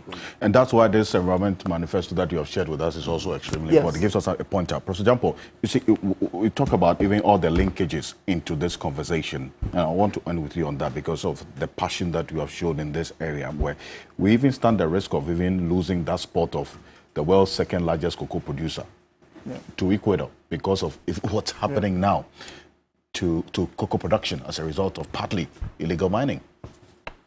I have just been reading the Global Forest Watch report, and we are told that Ghana had a vast forest covering about 30% of its land, Let's put that on the screen. About 6.97 million hectares. Recently, we've lost about 110,000 hectares of our natural forests. And this loss has contributed to about 76.3 million tons of our CO2 emissions. Indeed. I don't know what is wrong with us. That's like 3 times of our crop. But you see, what I see with us is that a lot of people have been educated, but our education has not had any impact on society. I commend people like Andy Apiakubi, who is highly educated, and he's bringing his education to bear on what must happen in society, especially in the fight against Galamsey. I commend people like the Domahene, who is saying that I can only encourage legal mining. And even if that were to take place, it should be 50-50% share of the proceeds. And I'm saying, Mfantaman Chief, have you heard the news? Lithium. Mfantaman info, Mate, your colleague chief is allowing his education, okay, and his spirit of nationalism and patriotism to influence his judgment as to what must be done. Should there be any legal mining on the soil? Panama people, they said they are giving you 10%. And when we started joining forces and fighting this, some of you, all of a sudden, we don't know what has happened behind the scenes, but some of you started checking out. You see, I'm no longer working with you. I know what we are doing behind the scenes. At the appropriate time, we'll call some of you out, and some of you, I'm assuring you, like Kwame Nkrumah said, some of you, Mfantamanchi, you will run away and leave your sandals behind you. Mark my words. I'm no longer working with you. I know what I'm doing with some young people behind the scenes. At the appropriate time, those of you who are creating unnecessary hurdles, those of you who all of a sudden have developed cold feet in a fight to ensure that Mfantaman gets a better deal in this lithium mining, so at the appropriate time, some of you run away and leave your sandals behind you. I'm telling you. So commendation to Apia Kubi once again, commend for what you are doing in your area. I mean, it's something that is worth emulating. And I'm wondering why somebody like President Akufo-Addo cannot even learn from you. He said, please, why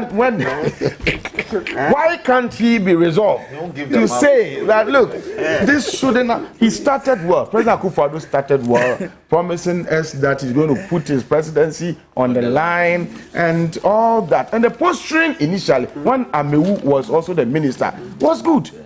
But I don't know what happened. Is it because we are told that these Galamseyers who contribute to funding the party at the expense of our existence? See, every developed country, every country that is developed is concerned about protecting its environment, because it's the environment that provides the habitat for humanity. If you come to the University of Ghana, you cannot cut down trees, Okay, even if the tree is falling, you need experts. You have to call upon experts. Ant hills, yes, you can't destroy. Even snakes, when you want to kill them, they said you are destroying the environment. Because we believe in protecting the environment. Okay, but look at us as a people. I mean, the health implications. You go to hospital and now there are so many cases of kidney diseases, people on dialysis, livers are failing, and all manner of things. I mean, what is wrong with us as a people that we continue to allow some of these things? And then you have a whole parliamentary aspirant marshalling the guts to incite people, saying that Akufo-Addo has failed already in his fight against Galamsey, and so the fight has been jettisoned. And so, if anybody comes, if any soldier comes to ensure that the right thing is done, they should attack the soldier. And you had the regional minister urging him on, per his own posturing and gigglings, that should go on. You are inciting Ghanaians against soldiers. You did this and you killed Major Maxwell Mahama. And so when the military reacts or responds, then you have some people who always want to be heard, parading themselves as human rights lawyers and human rights activists. That, you see, others can be incited to attack and kill the soldiers, but soldiers cannot respond. Even with a message. In fact, in their statement, they soldiers cannot respond. You see, it doesn't make sense to me. I mean, the soldiers, they don't have blood flowing through their veins. They don't have family members. They don't have dependents. You see, enough about, with the greatest of respect, the nonsense of some of these human rights advocates who feel that some human rights are more important than other human rights. Willing. If you kill a soldier, the soldiers have got every right to respond. If you kill a soldier, they must respond. Look, so they should do what? Don't do me, Prof. I'm saying that is my position. I believe in this. If you kill a soldier, I think it's just within the context. I said they should respond. They shouldn't respond. If you kill them, they should look at the way you've made your face. Matt, what's wrong with you? We are trying to say we should stop that direct response so that let the law take its course. You see, but that's also a response. They went to Denchiro and killed. Then they went to Ashama and beat citizens. And I think we all condemned it. No, okay, but so we should still also incite people and more so. Yes, the response may hit the innocent person. Yes, exactly. No, but there can be targeted response. Ashama 88, only 89. People were poisoning water. About responsible response. Oh, no. The responsible people are worrying me. So just be specific that legal action. It's important that this has to be. Because we are not happy with the military, what they did in Ashama, what they did in. But we are happy to get aspirants inside them. But I'm saying that if you attack and kill a soldier, the military must respond. Or they should keep quiet. No, we have laws in the country, so let the laws take. When they went to Ashama, Prof, if your man was living in Ashama and they had made a drink water from gutter, I'm not sure you say that. Water from gutter. Citizens were stripped naked. Did you see what? So Parliament came up with a report and indicted the military. Let's not encourage it. We are all condemning what Ernest Frimpong has done. That's a parliamentary candidate. So the police have come in. That should be the response. And the law must work. Yes. Yes. See, you people, you've had your take on all the issues, but you are now ganging up against me. We are ganging up against me. Well, you see, I will not comment on this again, but my point is Thank you very much. My point is that if we should kill a soldier, we should not attack the military. Are you now going to speak for me? No, I'm sure that's where you're landing. It's good. You see, nobody has got the right to take the law into his hands. The life of any human being. Okay, and like you rightly said, the soldiers are trained to fight and to devour external aggressors. And they are not the ones who are supposed to be maintaining peace. Okay, it's the police that maintains peace. But because of our intransigence and our stubbornness in some of these things, it's become necessary for us to deploy soldiers to some of these sites. If you have a whole parliamentary aspirant urging people to be attacking these soldiers, whose duty it is not to maintain peace, but to devour external aggressors. What will you expect them to do if people begin to hit at them, if people begin to take the law into their own hands and to be attacking them? They are also human beings. So the point is that I am not happy about the way and manner we have even allowed some of these things to fester, okay, in the psyche of many Ghanaians, that look, you can misbehave towards the soldiers, and that if they respond, then human rights lawyers will come in to say that, well, they don't have the right to respond and all that. They are human beings. I think the argument of the point of our argument should rather be focused on hyping or highlighting or deepening our advocacy that nobody has the right to, first of all, take the life of the other. A law enforcement agent official. I mean, those days growing up, if a police officer slaps you, I remember, I have a cousin, okay, who mistaken identity. A police officer saw him, and then he thought that he had committed an offense. He slapped him, and we were expecting him to respond, but he looked at the police officer and said, "Abanyedu, the government is heavy."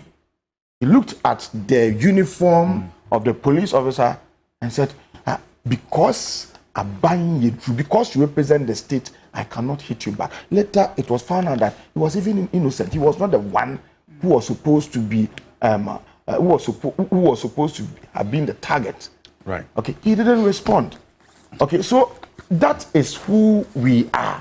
We are trained, or we've been trained to respect law enforcement. That's why if you are driving an articulated vehicle that is so powerful, so heavily loaded and all that, and a police officer, no matter how small he or she may be, raises their hands, you don't drive over that police officer, but you stop because the person represents the state. Okay, so if you have a full soldier aspiring to be a member of parliament and inciting people to be doing some of these as a full soldier. Oh, okay. Okay. And you have a full soldier regional minister, okay, goading him on, that continue. And you have a president of the republic who I don't know how to describe him now, but who would keep quiet. Who is the president? All right. who will not take any action. If I were the president, I would say, no, minister, even for looking on, okay, for not completely immediately intervening to say that, no, you can't do this. You should be made to also suffer some sanctions. He didn't do it, and nobody is saying anything. We are clapping. This is a president who initially said he had put his presidency on the line. And this is how the regional security red sect boss, that's the regional minister, this is how he's behaving. Calling somebody on to be doing some of these things, and nobody has told him anything. You see, I thought that President Akufo-Addo would, I mean, at this time in your at this time of your presidency, what is he looking for? If he has any legacy, I would urge him to bring that legacy in the area, or to leave that legacy in the area of fighting Galamsey. If you leave, we should be able to say that it was this man who initially said he was going to put his presidency on the line. He stopped, and then later when he was leaving, he ensured that Galamsey was dealt with. Okay. I mean, who would applaud you? Otherwise, President Akufo-Addo, with the greatest of respect to him, has no legacy. You are thinking about legislating free SHS so that becomes binding. I don't think that is the focus. That should be any focus.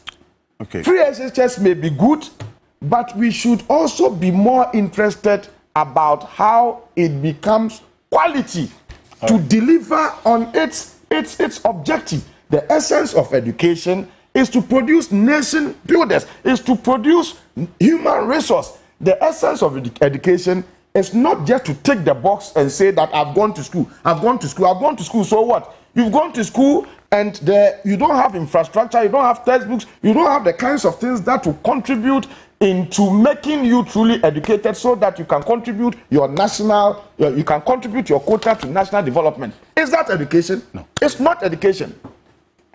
Professor Ransford Jampo, appreciate your time. Thank you very much. And I would thank Daryl Bosu for coming this morning as well, and also for providing us with the Environment Manifesto. We all have copies as well on this. Thank you very much. And this portion of the military statement on or responding to this video, even though they didn't say specifically, take a look at this. And that, Professor Jampo, will give you a pointer to what you were trying to say. It is the context in which it was said that is the issue. Look at this. It says, in situations where soldiers are confronted with immediate threats or acts of violence, they are allowed to use necessary and proportionate force to protect themselves and others. It must be noted that the outcome of such avoidable confrontations may be unpleasant and dire. This was in the statement that the military issued on Monday in response to this video that was put out. So this aspect, this portion of it... Yeah, but it is dangerous. Counsel. If the moment we continue to do that, then listen, what Ernest Frimpong said, it's not as if he's totally wrong. If the military goes on this path, this part of that statement is slippery, because the guy is also saying if they come there unlawfully to engage, there's what we call unlawful arrest, etc. So the military should be careful. Don't go there, because when you do this, they too will respond. So this part of the statement they issued is concerning. Yes. Okay. But it's not the time to inflame passions, because the man is also saying that if the guys come there illegally, you also have a response. You can even arrest a soldier. That is also law. You see, thank you. It's also law that you can arrest a soldier who is acting illegally. Okay. That's why he said. That's why he said. He said they have no authority to come there. So please, let's get the middle ground. Please, let's stop there. They have no authority to go there. Have we stopped the fight against Galamsey? That's why he said they've been disbanded. They've been disbanded. They've been disbanded. They've been disbanded. Please, the military should watch what they are saying. They should watch what they are saying. Thank you.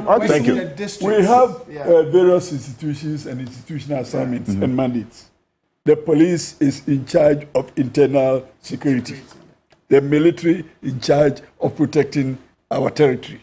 In the law, if at any time there is the need for a military backup, it should be supervised by the police. Okay. Because they have been trained to protect law persons and property. So that orientation will lead the team. But if we allow the military alone to go, the orientation of destroying whatever is against you is what will prevail. That is the reason why we have all this confusion.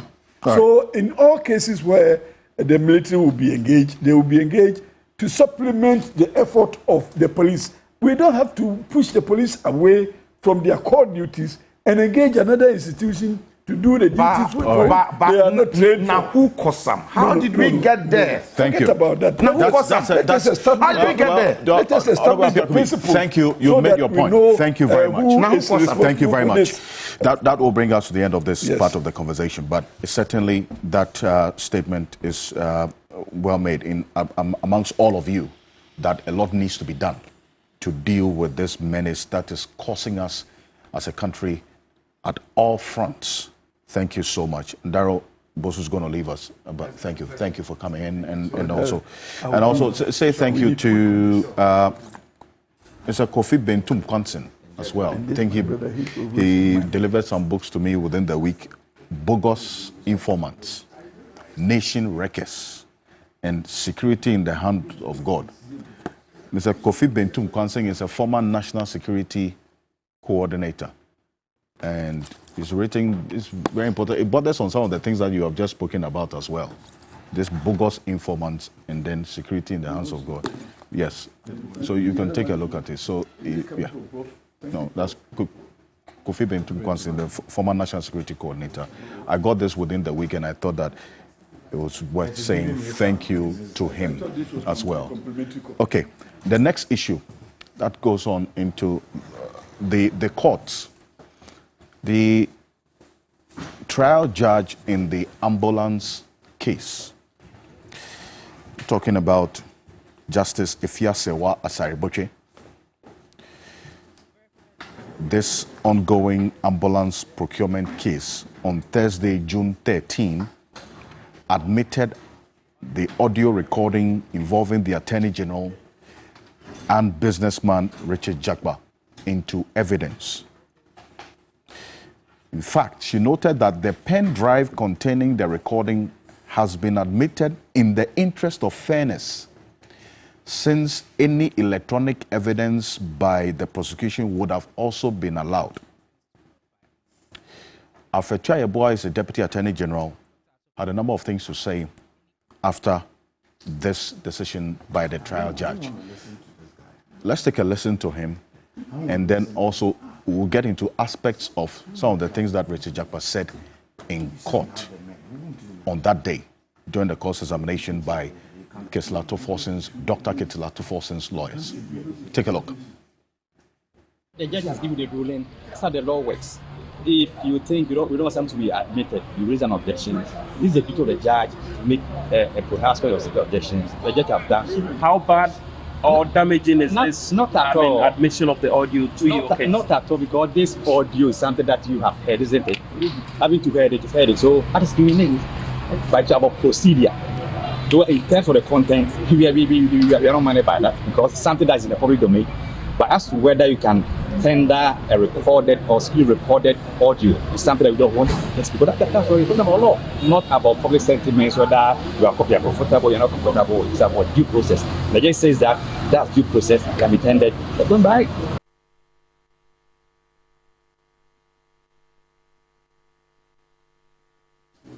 Well, so that is the Deputy Attorney General, Alfred Ocansey, there.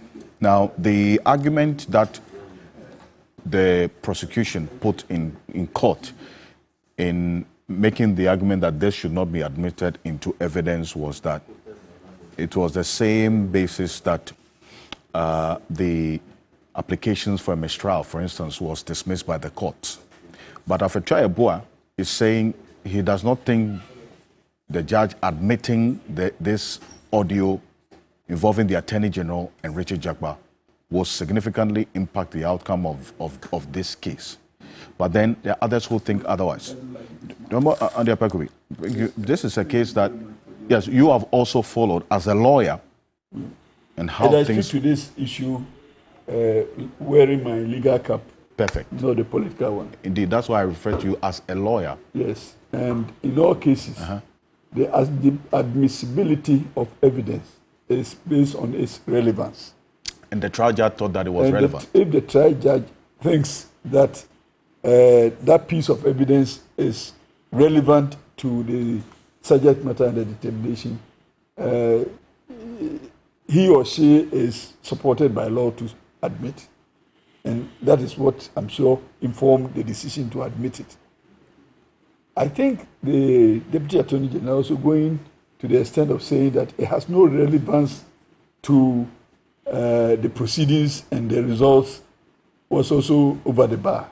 Was over the bar? Was irrelevant, was unnecessary comment. That comment was unnecessary. And indeed, that statement is contemptuous of the court, because you prejudge the determination to be made by the court because you are evaluating and pronouncing the value of the evidence that is going to be used by the court. And you are being contemptuous to the court.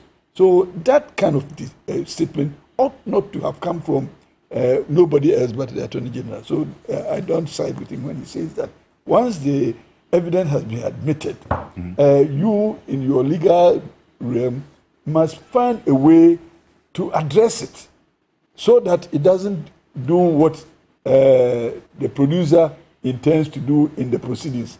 But you don't come to the public domain and say that it means nothing. So that comment by the Deputy Attorney General that it will not significantly impact on the case. So I don't think that you should have said that. I see. Again, you prepare your case based on the information or the evidence that you have and deal with it within the realms of the law. One thing that is also going on that I detest is that the trial in the media. And if people of such positions could be attracted by the media to also go into the trial in the media, that is very unfortunate.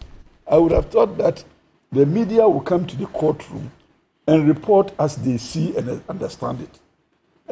If you are asked questions on the proceedings, you could answer and discuss the proceedings in court. But under no circumstance would you want to evaluate the evidence before the judge or make a comment that prejudices the decision of the court. You don't have to do that.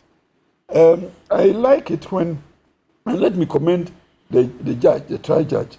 Justice Efia Justice Efia, because she was practicing in Kumasi and we were all, at the bar.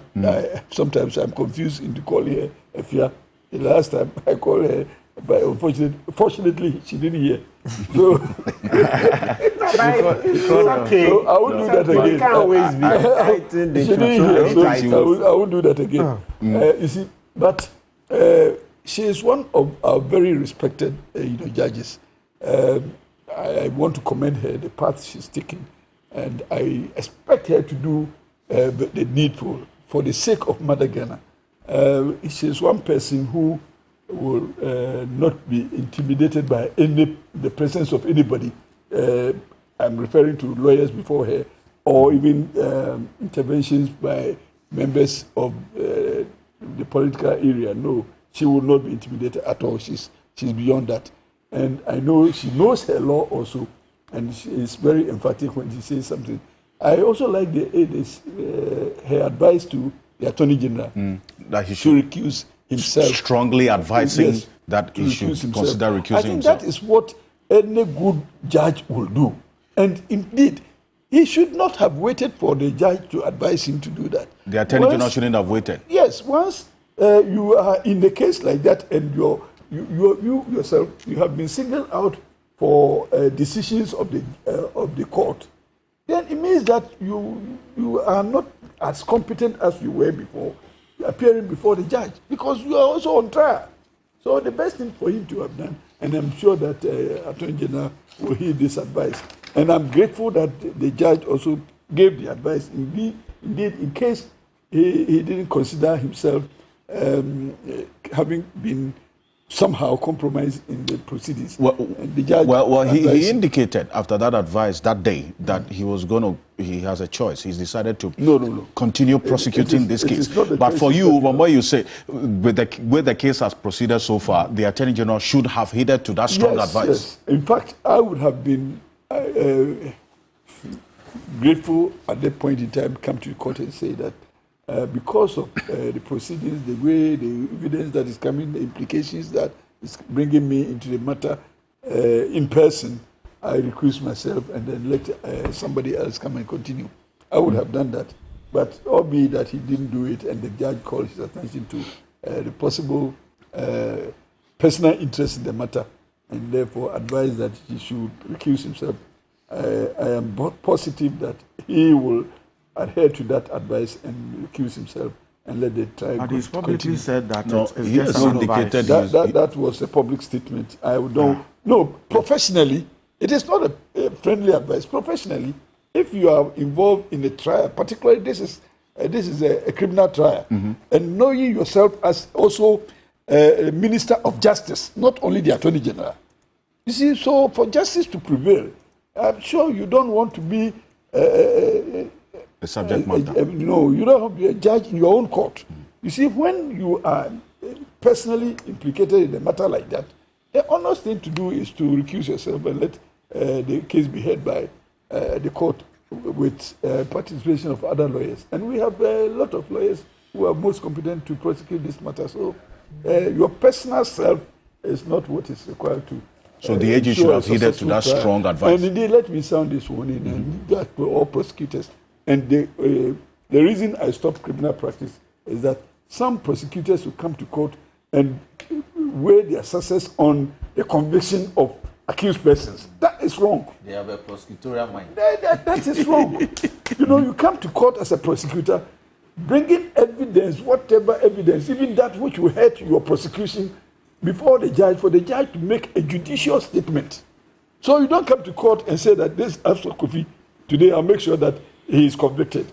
When you come to court with that mindset, it means that you are incompetent. Essentially, that's what Richard Jakpa is saying, that in conversations, he was giving the assurance that he should testify or say certain things in a certain way because Dr. Christina Tufosing was the target. The matter is before the court. The court will identify all such attempts and make a pronouncement on it. I will not be invited into making any comment on that one. But what I'm saying is that for a prosecutor to come to court, you should come to court with an open mind that I'm going to present the evidence to the court as I know it, as has come into my custody. And I will also invoke the law when necessary to assist the court in making a judicial determination. If you go to court at any point in time with a conviction to ensure conviction of a suspect or an accused person, then you are not being professional. You are a matured, seasoned lawyer, more experienced. Why are you not telling them all this? Mm-hmm. Oh, but fine ideas. Why are you not telling them? It doesn't take me to tell them. We have all been trained. If you ask my brothers here, they will all tell you what I'm telling you. What you are talking about, I think, even goes beyond law. It's common sense. I mean, why are you not? No. If you ask any of my brothers here, that what I have said, is it new? It is not new. And they all know that is what you should do. So sometimes when you wear different clothes, you think that you are more powerful within the club. So sometimes people who are not even chiefs, they try to put a chiefly garment, ornaments on themselves to confuse us that they can also be chiefs. I see. I see. But Andy Apiakobi, you've listened to portions and the fact that you make this statement quite emphatically that in your view, from where you sit, the Attorney General should have heeded to that strong advice by the trial judge to recuse himself. He chose not to do that. You think that was the right thing to have done, to have recused himself because of how the case has proceeded and is proceeding? Yes. Now, but the last agenda, I'm not sure the Attorney General was there. Yeah, he didn't. Yeah, no, all the two, in fact, the two instances this case was held in court this past week, Tuesday and Thursday, he wasn't there. So he has taken the advice. We cannot say that for sure. No, but the deputy in order to establish this, ready, you come. In order to establish this, let me get some answers for you, whether he has taken that advice or not. The Deputy Attorney General, Alfred Ocansey, is joining us on the telephone right now. Mr. Ocansey, good morning. Thank you for coming in here on Key Point. Good morning, my brother. First of all, has the Attorney General finally decided to take that strong advice given by the trial judge to recuse himself, because on Tuesday and Thursday he was not in court? You were? Yes, he was not in court Tuesday and Thursday. But as to whether he's going to recuse himself or not, let's wait until he comes up with a decision. So I cannot tell you that he's made a decision either to join or not to join. I see. But for some lawyers, and one of my guests, Andy Apiakobi, the Honorable Andy Apiakobi, makes a strong position that that's an advice, that strong advice should have been heeded to by the Attorney General, especially because of how the case has proceeded so far and his mentioning in this particular case. And you don't agree with that? The Honorable MP is also a lawyer, and he has his opinion on the matter, just like any other lawyers. But the decision to either recuse himself or not rests with the Attorney General. So I don't think I'm going to contest him on his opinion on the matter. But the final decision rests with the Attorney General. I see. But the commentary that you made as well about, in your view, you say that this, the trial judge admitting this audio into evidence, in your view, would not significantly impact on the outcome of this case.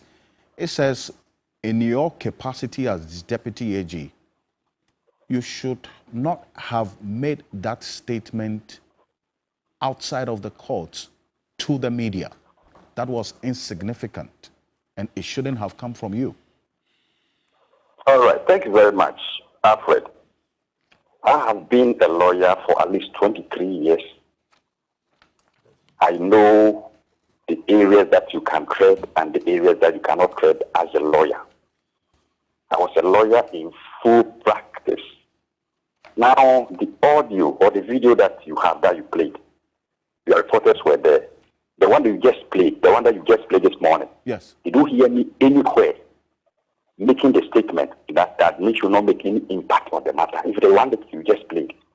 Aside from that, if you take the full video the interview that I granted, you realize that they asked me a question about it, but I told them I was not going to evaluate it because as a lawyer for at least 22 years standing, I knew the bounds of making said comments. So, my brother Alfred, you have the video, you can, I think, about 3 or 4 minutes, play everything and realize that being the Deputy Attorney General and also being a senior member of the bar, I will not, under any circumstance, make any comment prejudging matters in court. That will be the last thing that I will do as a lawyer and as a Deputy Attorney General. So please, play everything, and if you hear me say anywhere that, or I evaluated this matter anywhere, my brother, I'm an honorable person. I will know what to do. You play it and let us evaluate it. My brother, Honorable Kubi, I said, no, it amounts to content. The DA, you should not believe that. Honorable Kubi, I don't know whether you watched the video. I would prefer that they will play it there for you to watch it now, and perhaps you may come to a different conclusion on what you have said this morning. And as you're saying, yes, no, I'll come to you. I'll come back to you. That specific quote to you, but as to whether you can tender, for instance, a recorded audio is something that you wanted to test. That is why you are talking about law, not about public sentiment. Whether you are comfortable or you are not comfortable, it is about due process. You are just saying that is due process. It can be tendered and we are going by it, unquote. This is the quote attributed to you.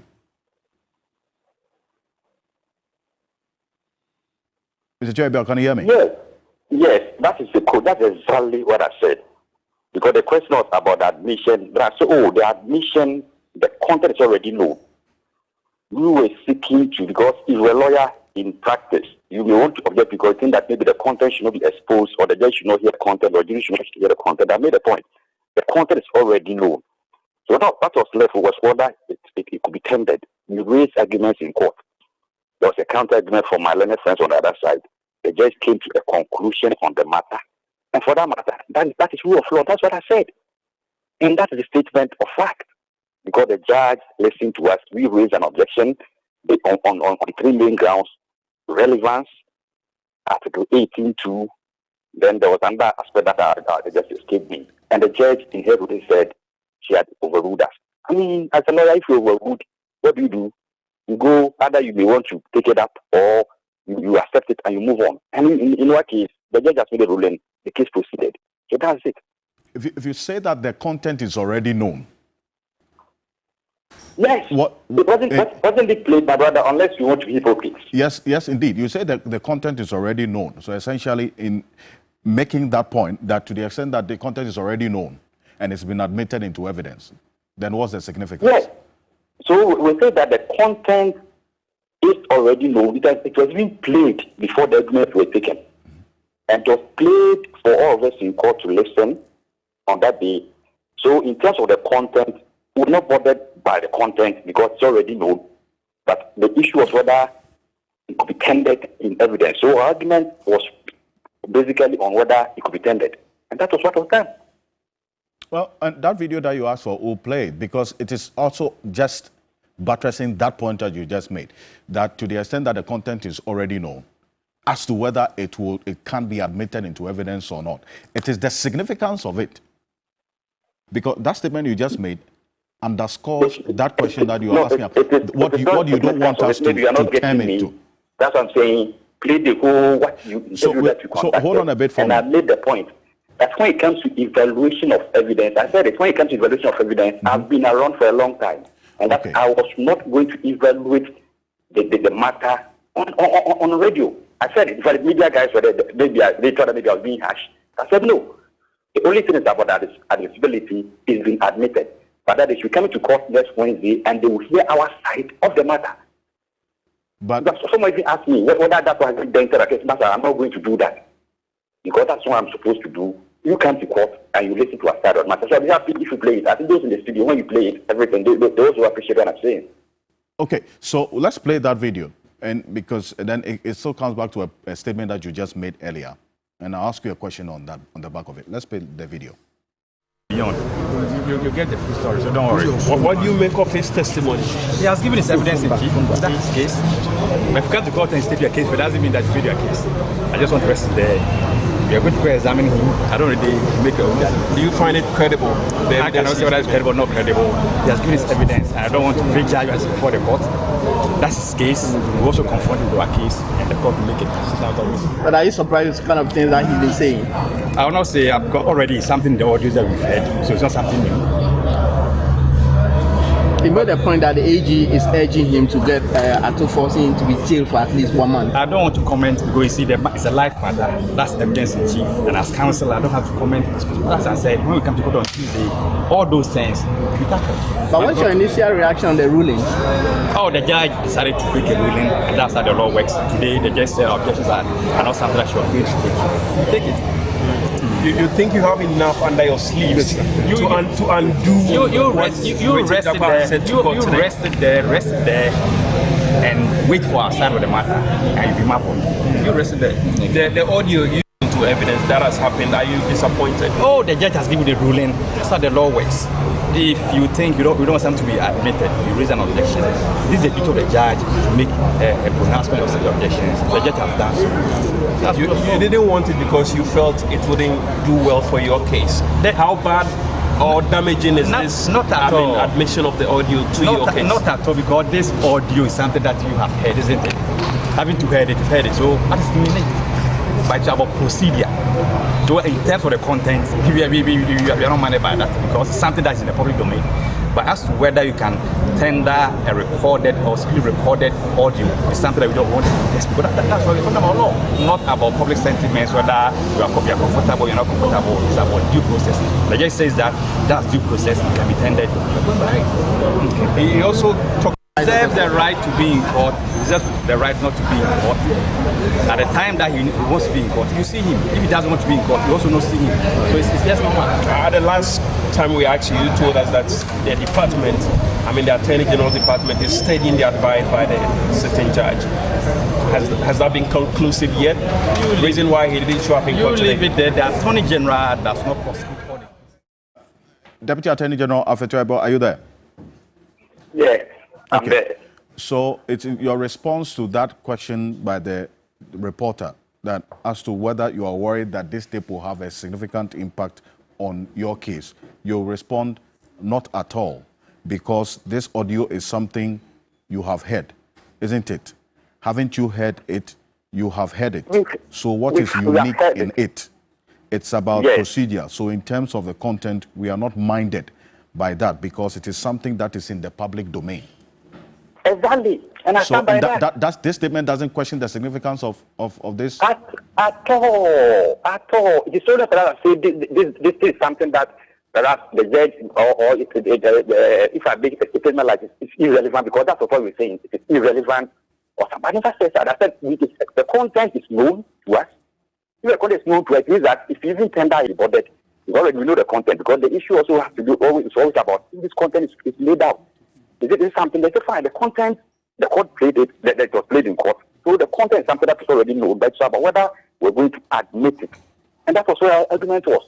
So to me, that statement is something that I think any right-thinking lawyer will say, it's a fair statement, it's not something I'm not, that's why I said play it. I even said I was not going to evaluate anything because having been around for 22 years, 23 years plus, what would I gain? Unless perhaps the media may want to just push words. If you want to push it and say, you use the word relevant or irrelevant, that's your own word. Did I use it? My brother? But I'll rest it here. Maybe people can discuss it. But whatever I said, that is the interview. I think if you are evaluating some interview that someone has granted, you don't import words by saying it's irrelevant. I never said so. No, I would never say so. No, I specifically indicated what you have just said. I quoted your words to you, and I asked you a question whether that statement you made, respectfully, I'm coming. Let me, Mr. Choyabwa, let me finish. I just quoted your statements to you, and I asked you a question whether the context in which you made that statement does not border on the significance of this evidence that has been admitted. I'm saying no. If you say that and you respond to a question whether this audio that has been admitted would have any significant impact on your case, you say not at all, because the audio is something that's in the public domain and we have heard it already. And the content, you are not minded by that because it is something that is in the public domain. In your estimation and understanding, you say that does not in any way, this statement you made, question the significance of the evidence. That's how you understand it. Does not in any way. If you read, if you listen to what I said just after that statement and said our main concern was about the admissibility. That is it. So I was just telling them that when it comes to the content, we were not opposed to that, but it was about the admissibility. If you watch the video, that's why I follow you up. I say it was about admissibility, the procedure. Okay, so you're saying on Tuesday and in the coming days, you marvel us because you have a lot up your sleeves as well, right? So you leave it when you go to court on Tuesday, we look at it because I've indicated that you cannot listen to one side and make a conclusion on a matter. You must listen to both sides. So the other side also come. So you wait for your day in court. The Attorney General, not me as an individual, the Attorney General and the people of Ghana, on which they have to be prosecuted, wait for their day in court. Thank you for calling in. All right. And I know you are following the discussion as well. So in order not to keep you on the telephone for long, as you watch, if you want to also come in again, well, let my producer, will give you that opportunity to do so. Thank you. Deputy Attorney General Alfred Ocansey there. So, yes, I mean, in a number of things that we talked about. But I was coming to the audio, yes. Because I know you may not have listened to the full, but you've heard aspects of it. Does it concern you in any way, what you have heard? Yes.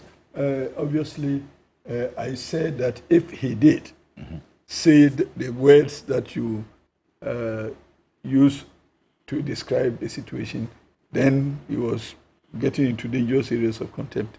But the tape, as we have heard now, and the explanation he's giving, and I don't think I even quoted anything about irrelevance. No, talk about the significance of it. I'm tempted to side with him that he said, I'm not at all worried about the tape having been admitted into evidence because the content is known already.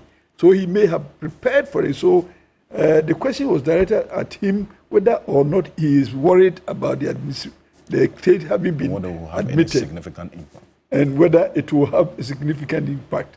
He said that it is already known, and indeed it is not the only way that we could have elicited that evidence, because if it is known to the court, probably on the records of the court, that information has been submitted differently. So when he says he's not sure that it will change anything, it means that the information is already there, and this one will be a duplication of the same information, and therefore will not change anything. In that case, then so I want to also commend him. His responses were very intelligent, and he tried again to run away from committing himself to saying something that would be prejudicial, because the matter is still before the court.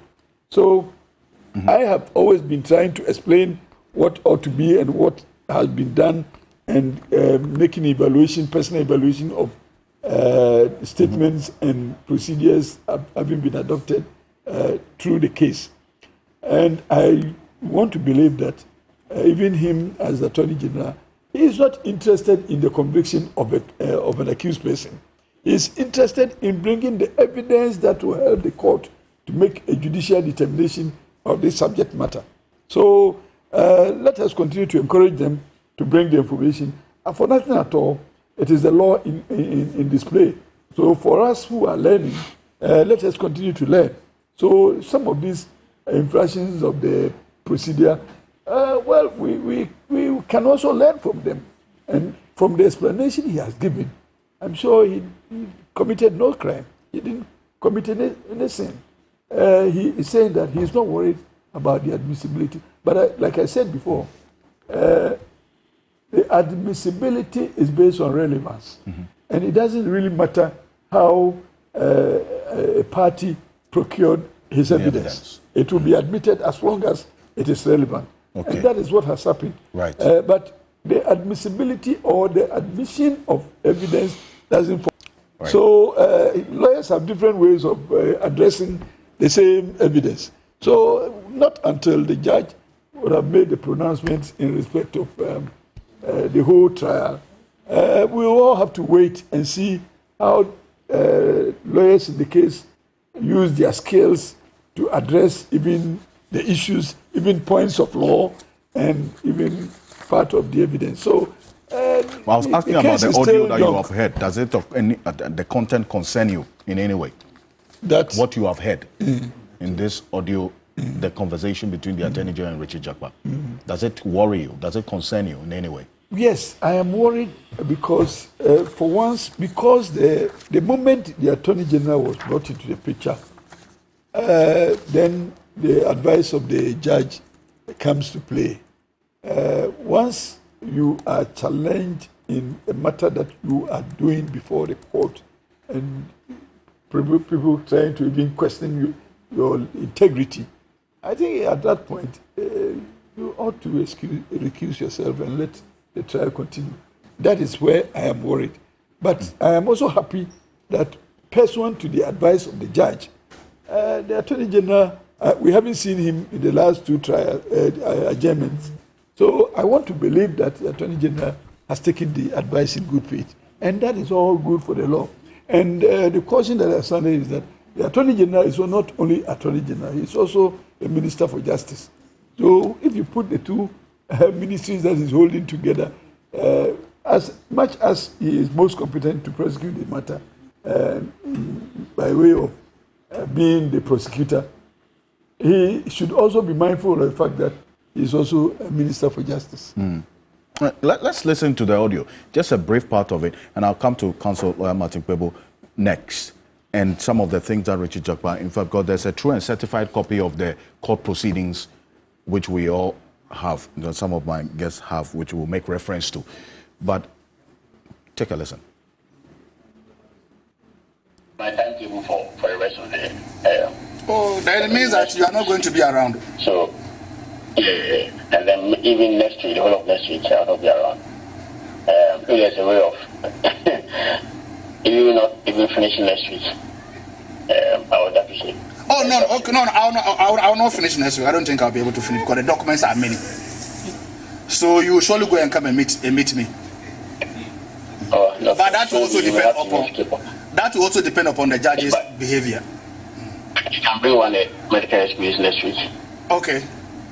Just, okay, fine. If you bring a medical excuse next week. I said you. How can I bring a medical excuse? No, you are saying that I should bring a medical excuse next week. You can if you want. But brother, you want this one to issue bench warrant for me again? You are not privy to this one, I'm telling you. In my view, if we agree to this theory, it's so simple, the theory of the case.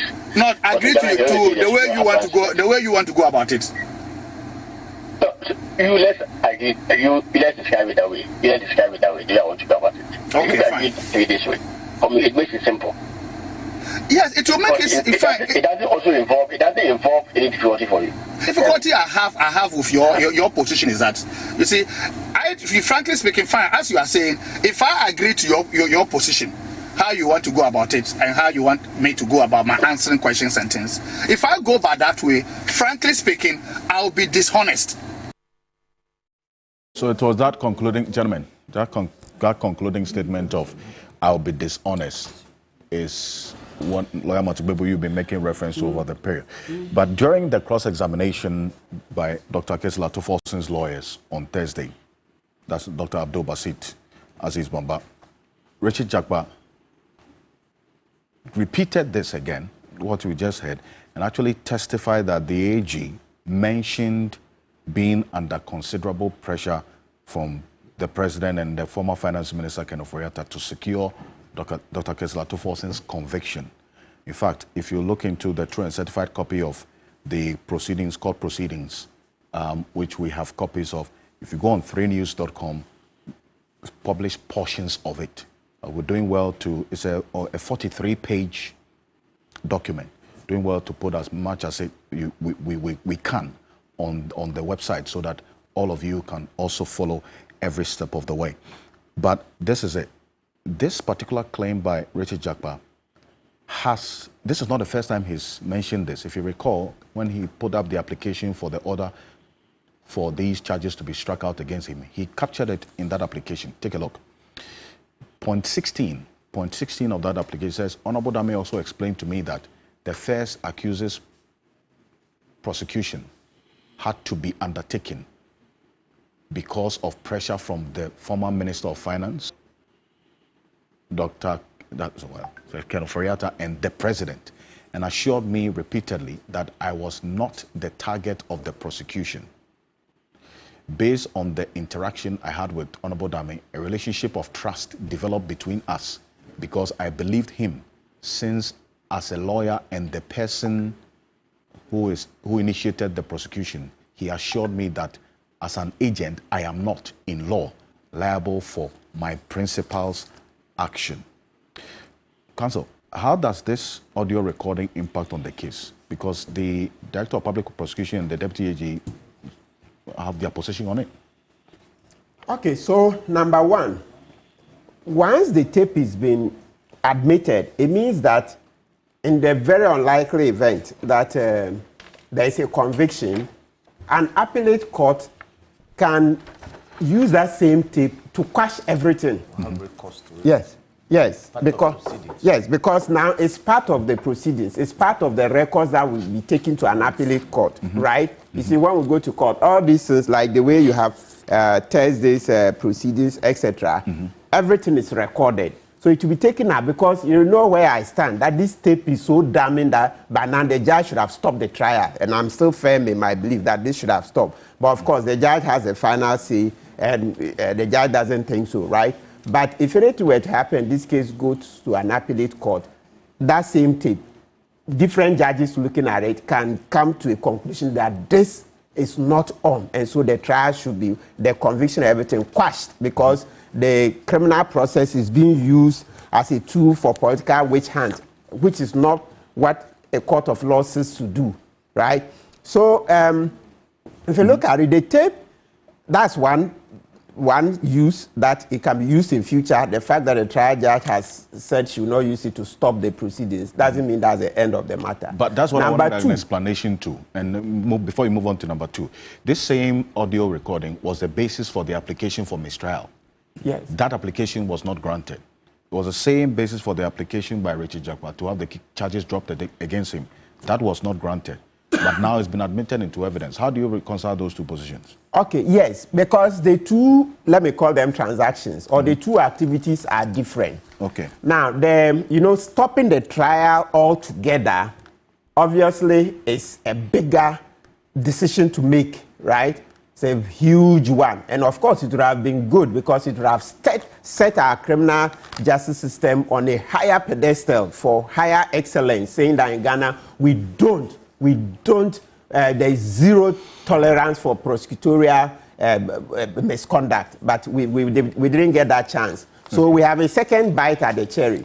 And that second bite, but before we go to that second bite, let me explain. So as I've said, it was for stay of proceedings. It didn't work, right? The reason it can be used again in the trial is that its purpose will be to cast doubt on the case of the prosecution. So with everything that has happened, you see that now there's a huge cloud of suspicion around the whole case of the Attorney General.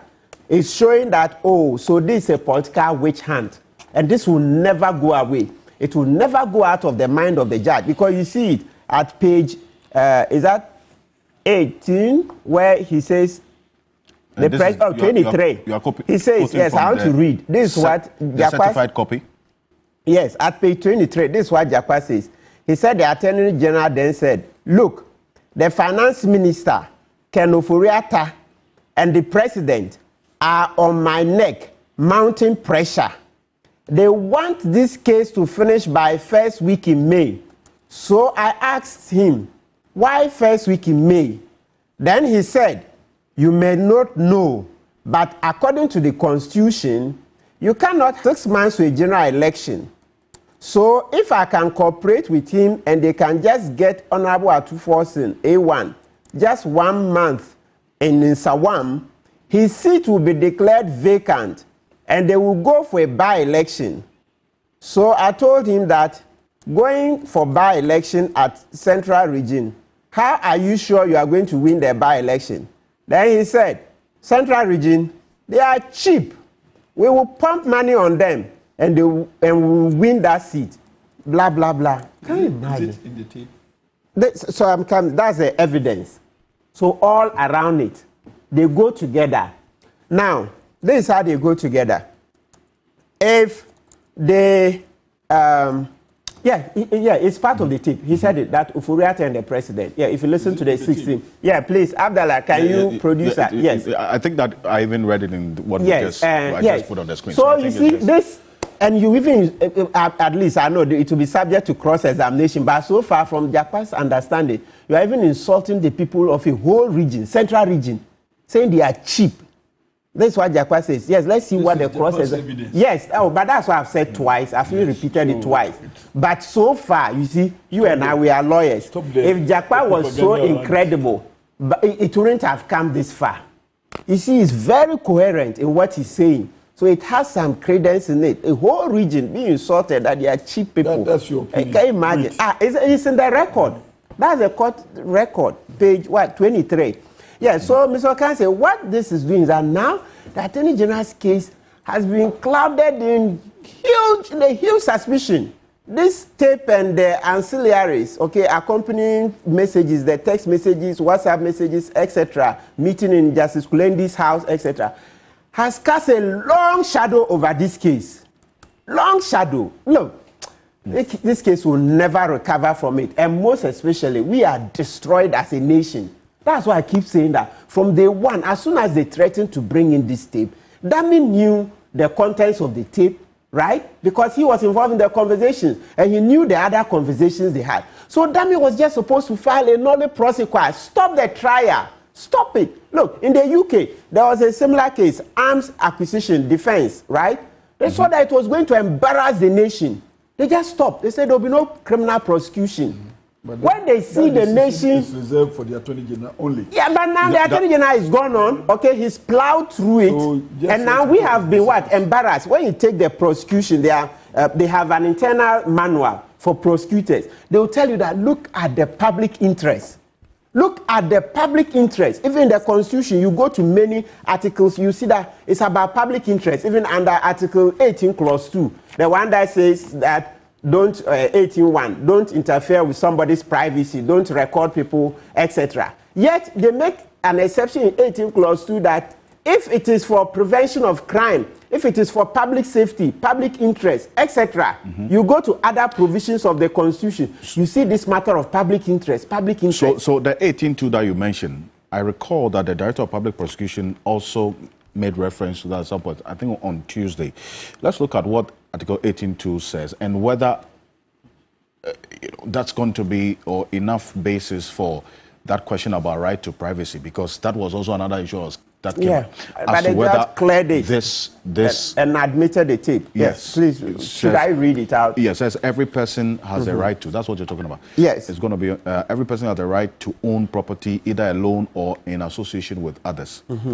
18.2 says, and that's where the emphasis is, no person shall be subjected to interference with the privacy of his home, property, correspondence, or communication, except in accordance with law, and as many as may be necessary in a free and democratic society for public safety or the economic well-being of the country, for the protection of the health it goes on, and well-being of the prevention of crime, protection of the human rights and freedoms of others. You see it. So he says, as may be necessary in a free and democratic society for public safety or the economic well-being of the country. So you see that and then you go on law, prevention of crime, etc. So you see that exceptions have been created even for recording people. So the point I was making was just to join that if we were to go into the manual for prosecutors, there's a manual that they use. And they say when you are, and also you look at Article 12, Clause 2, okay, saying that state institutions should use the Constitution. Look at 12.2. It says that every person in Ghana, whatever the race, place of origin, political opinion, color, religion, creed, or gender, shall be entitled to the fundamental human rights and freedoms of the individual contained in this chapter, but subject to the rights and freedom of others and for the public interest. Public interest, you see. So what we're urging on the Attorney General is that he knows what was coming. He knows he should have saved us all of this by just entering a nolle prosequi. The last time Afoko, Gregory, and I pray very soon he will get bail. You see how Ernest Frimpong, he got bail for even saying people should attack the military. He quickly got bail. But Gregory Afoko, who has even won the last trial, they couldn't convict him. He's been applying for bail several times. He's not getting bail. That case is also a bloat on our system, that he can't get bail. No, every day. Got bail. Yes, but I mean right now, the Attorney General appealed to the Court of Appeal. Yes. And the bail decision was rescinded. Yes, so right now he can't get bail. Yes. That's what I'm just saying. Gregory Afoko is in custody. How many years now? The High Court over bail. 7 years. He is in custody. Yet Ernest Frimpong saying we should attack the military. He got bail. Of course, we want the law to be applied equally, no discrimination, right? Yes. So the point is that Godfrey Dami knew. And look, I'm telling Ms. Ocansey, this is not the end of the interactions. Ms. Ocansey, in the cross-examination on Tuesday, this witness is going to reveal more. The cross-examination by the prosecution? By the prosecution. There is more information. You think he said they met 4 times. 2 times in the house of the what? Justice Yoni Kulendi, fine judge, Supreme Court. But Nancy had dragged Yoni Kulendi into this thing.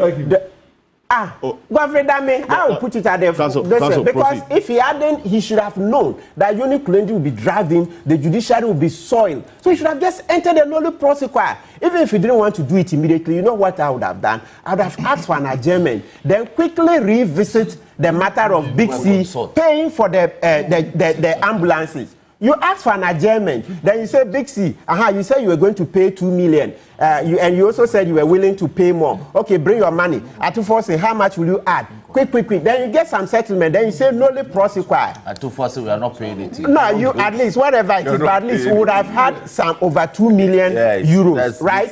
Then if you enter nolle prosequi, then I'll now come and be speculating. Why did you do? That's what I mean. So that's why I brought in the Afoko case. Yes.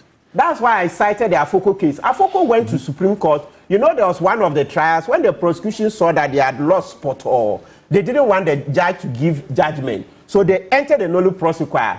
Afoko went to the Supreme Court. Yes, lawyer Safu Boabin, they've seen. So they stopped it. They said there will be no criminal prosecution. Bury it. Now look at what you're doing. You've embarrassed, damaged Ghana. And I keep saying, apart from this Nyaho Tamaklo who is speaking, Kweku Ansasare, former director of the law school, who has also spoken that we should, Ekufuado should sack Godfrey Dami because Austin Emisa, who was also Attorney General, Ghana's 9th Attorney General, 1979, etc. He was sacked because of that same kind of plea bargaining conversations that were untoward, etc. And then Professor Apj Etuya, good professor, my professor at University of Ghana, good. So apart from these 3 respectable individuals, yes, Professor Jampo, thank you. Yes, you have been very forceful on this matter. The rest of Ghana is quiet. Meanwhile, we've been damaged as a nation, damaged, and people are playing politics with this. Why do we do this? When this thing started, Nana B, Frank Davis and co lawyers came and said this thing is the tape is doctored. It will not be admitted in court. The judge admitted it. Where are they now? So where are they now? And you've destroyed the nation, and we are all quiet. What kind of human beings are we? So that recording I just played of the Deputy Attorney General's interview, you hear him asking a question whether or not a secret recording of this nature, or whether a secret recording can be admitted as evidence in a trial, in this criminal trial. But we are not past. Yeah, would be a different matter. Because Article 18 Clause 2 is clear. Because you hear in it, that means saying, answer it my way. Then you hear later when the witness went to court, this in Thursday's proceedings, you see that the witness, people were saying that, oh, by the time this tape came out, it has nothing to do with prosecution's case, that they had already, prosecution had fought its case by itself. You see in its evidence, you see where I say we are being damaged more and more. If you read the proceedings, you see that he says they met before the prosecution closed his case. And he further says that he gave damage documents. Do you see that thing? So how can you say damage did not get any, help from this Richard Jakwa? How can you say Dami did not get any help from Richard Jakwa in putting up the prosecution's case? So do you see that new angle? When we're saying that, oh, it's not necessary because by the time they met, the prosecution had closed his case? False.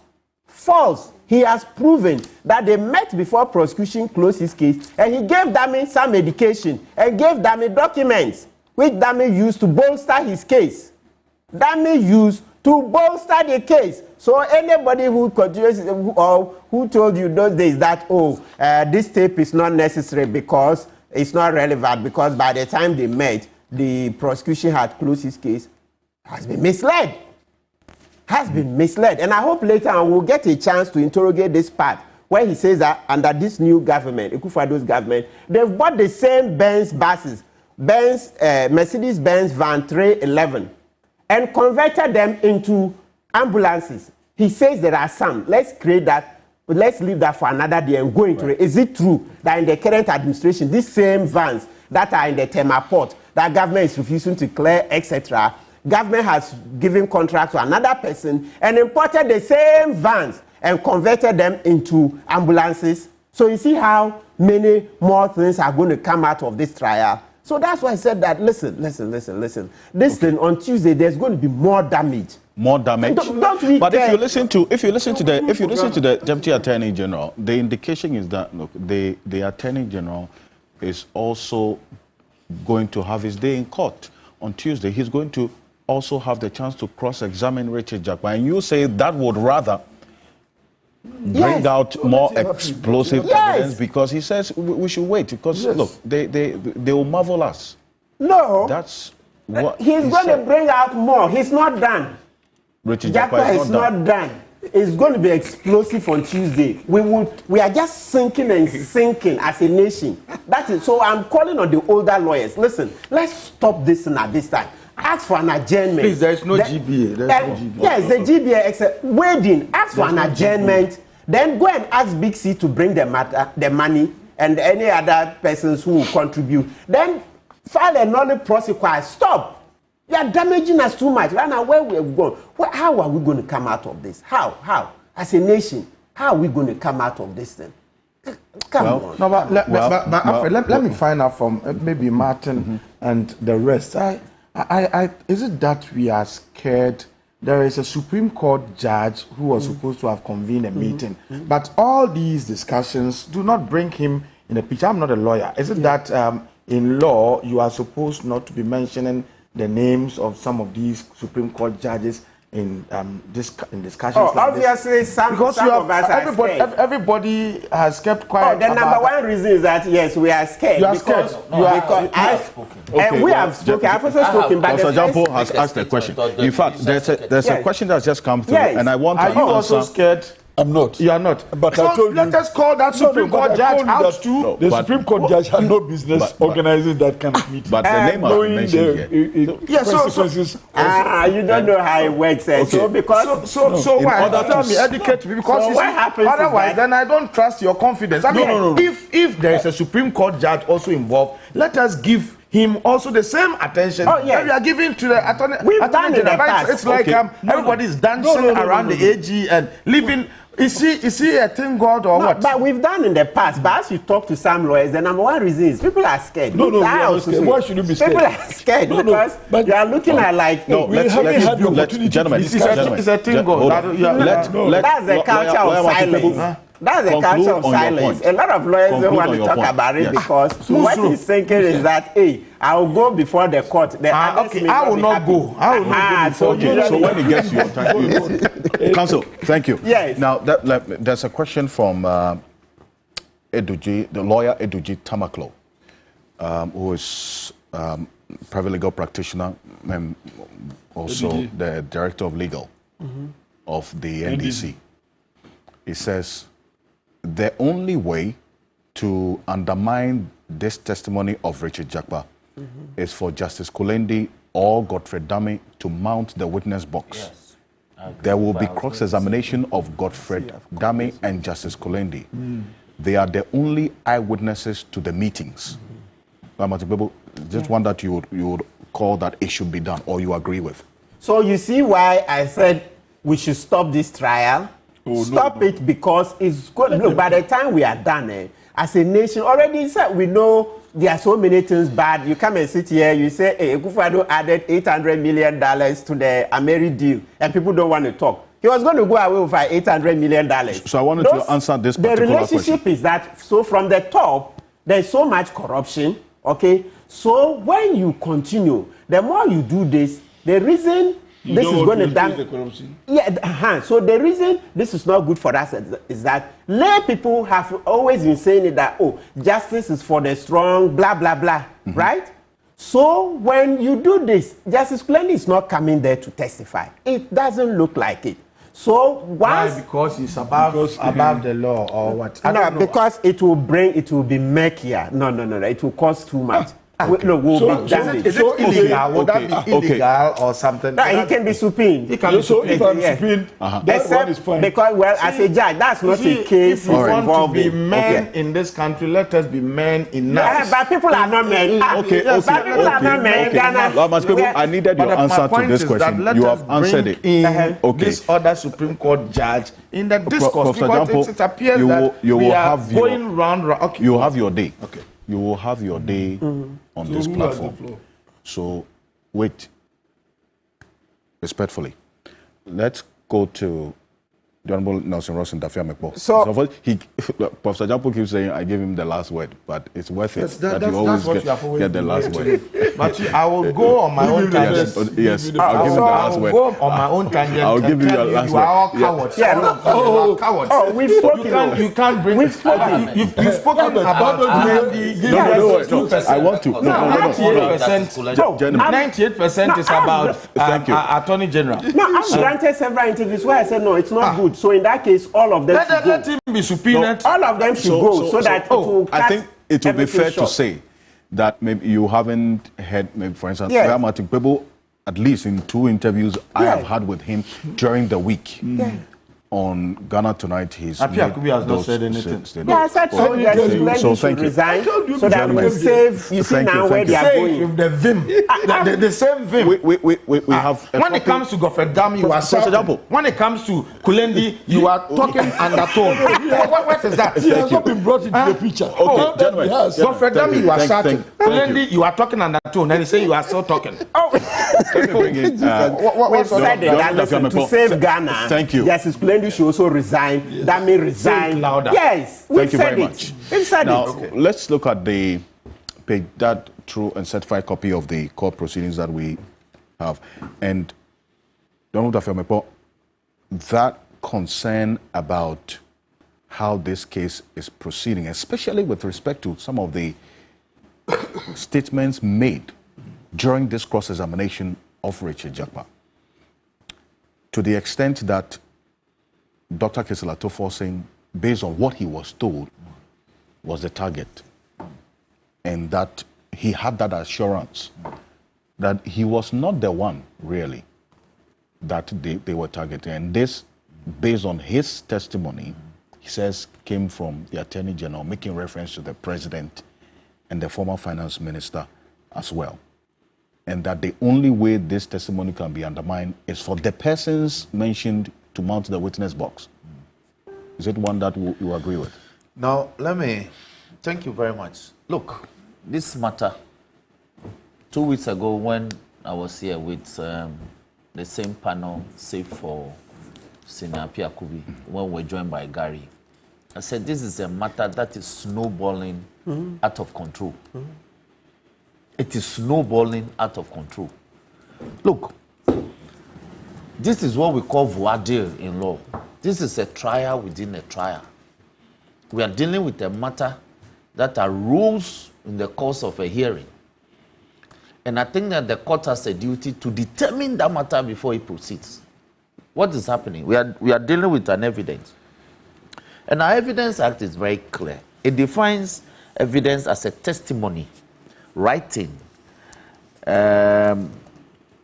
material, objects, or other things presented to the senses that are offered to prove the existence or non-existence of a fact. All right? So what Jakpa has adduced in court is to prove the fact that he is alleging the occurrence of a certain event, which one goes to the commission of a crime as well as leads to the commission of a professional misconduct. Now he's testifying to those matters. Others are arguing whether a telephone recording can be admitted in a court such as this. It is. In fact, there are two legs to dealing with this matter. There are two doctrines. We have the inclusionary doctrine, which doctrine was laid down by Justice Crompton in the famous case of R versus Littam in 1861, Cox 8 criminal case 98. What did the judge say? The judge said, it matters not how you get this evidence. It doesn't even matter whether you stole it. It will be admissible in evidence, and the probative value placed in it. So this subsequently became the inclusionary doctrine in our criminal jurisprudence. That is why when you look at our Evidence Act in Section 51, they say relevant evidence is admissible. But when it comes to 52, it talks about the exclusionary rule. What does the exclusionary rule say? It says that evidence, though relevant, will be inadmissible if its relevance is far outweighed by its probative value and will prejudice the case. Now, this doctrine was also set up by Lord Diplock, all right, in the famous case of R versus Sank. And it says that a trial judge in a criminal case has always a discretion to refuse to admit evidence if, in his opinion, its prejudicial effect outweighs its probative value. And that is referable to our Section 52 of the law. That is the exclusionary rule.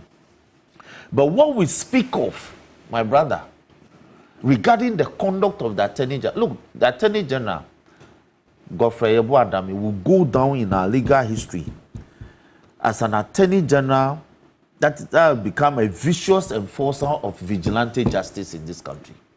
How do you talk about vigilante justice? Vigilante justice, because you see, this is an Attorney General who is able to enter a nolle prosequi in respect of some hoodlums who stormed our courts in Kumasi. He couldn't prosecute them. As a Deputy Attorney General, he could not. He entered a nolle prosequi and told the whole country that they will look for further evidence. My brother, hold on. I thought he went to. Hold on. I thought hold on. Why? He was the Attorney General. He was the Deputy Attorney General. Let me make the point, my brother. Please, a Deputy Attorney General is as good as an Attorney General. Why do you deputize for an Attorney General? Okay. Do you know who entered the nolle prosequi? Let me make my case. He should have resigned when that was done if he's not associated with it. So I am saying that they find it prudent to let some hoodlums who even storm our court and scandalize our court to walk. That this Attorney General is in court prosecuting my former party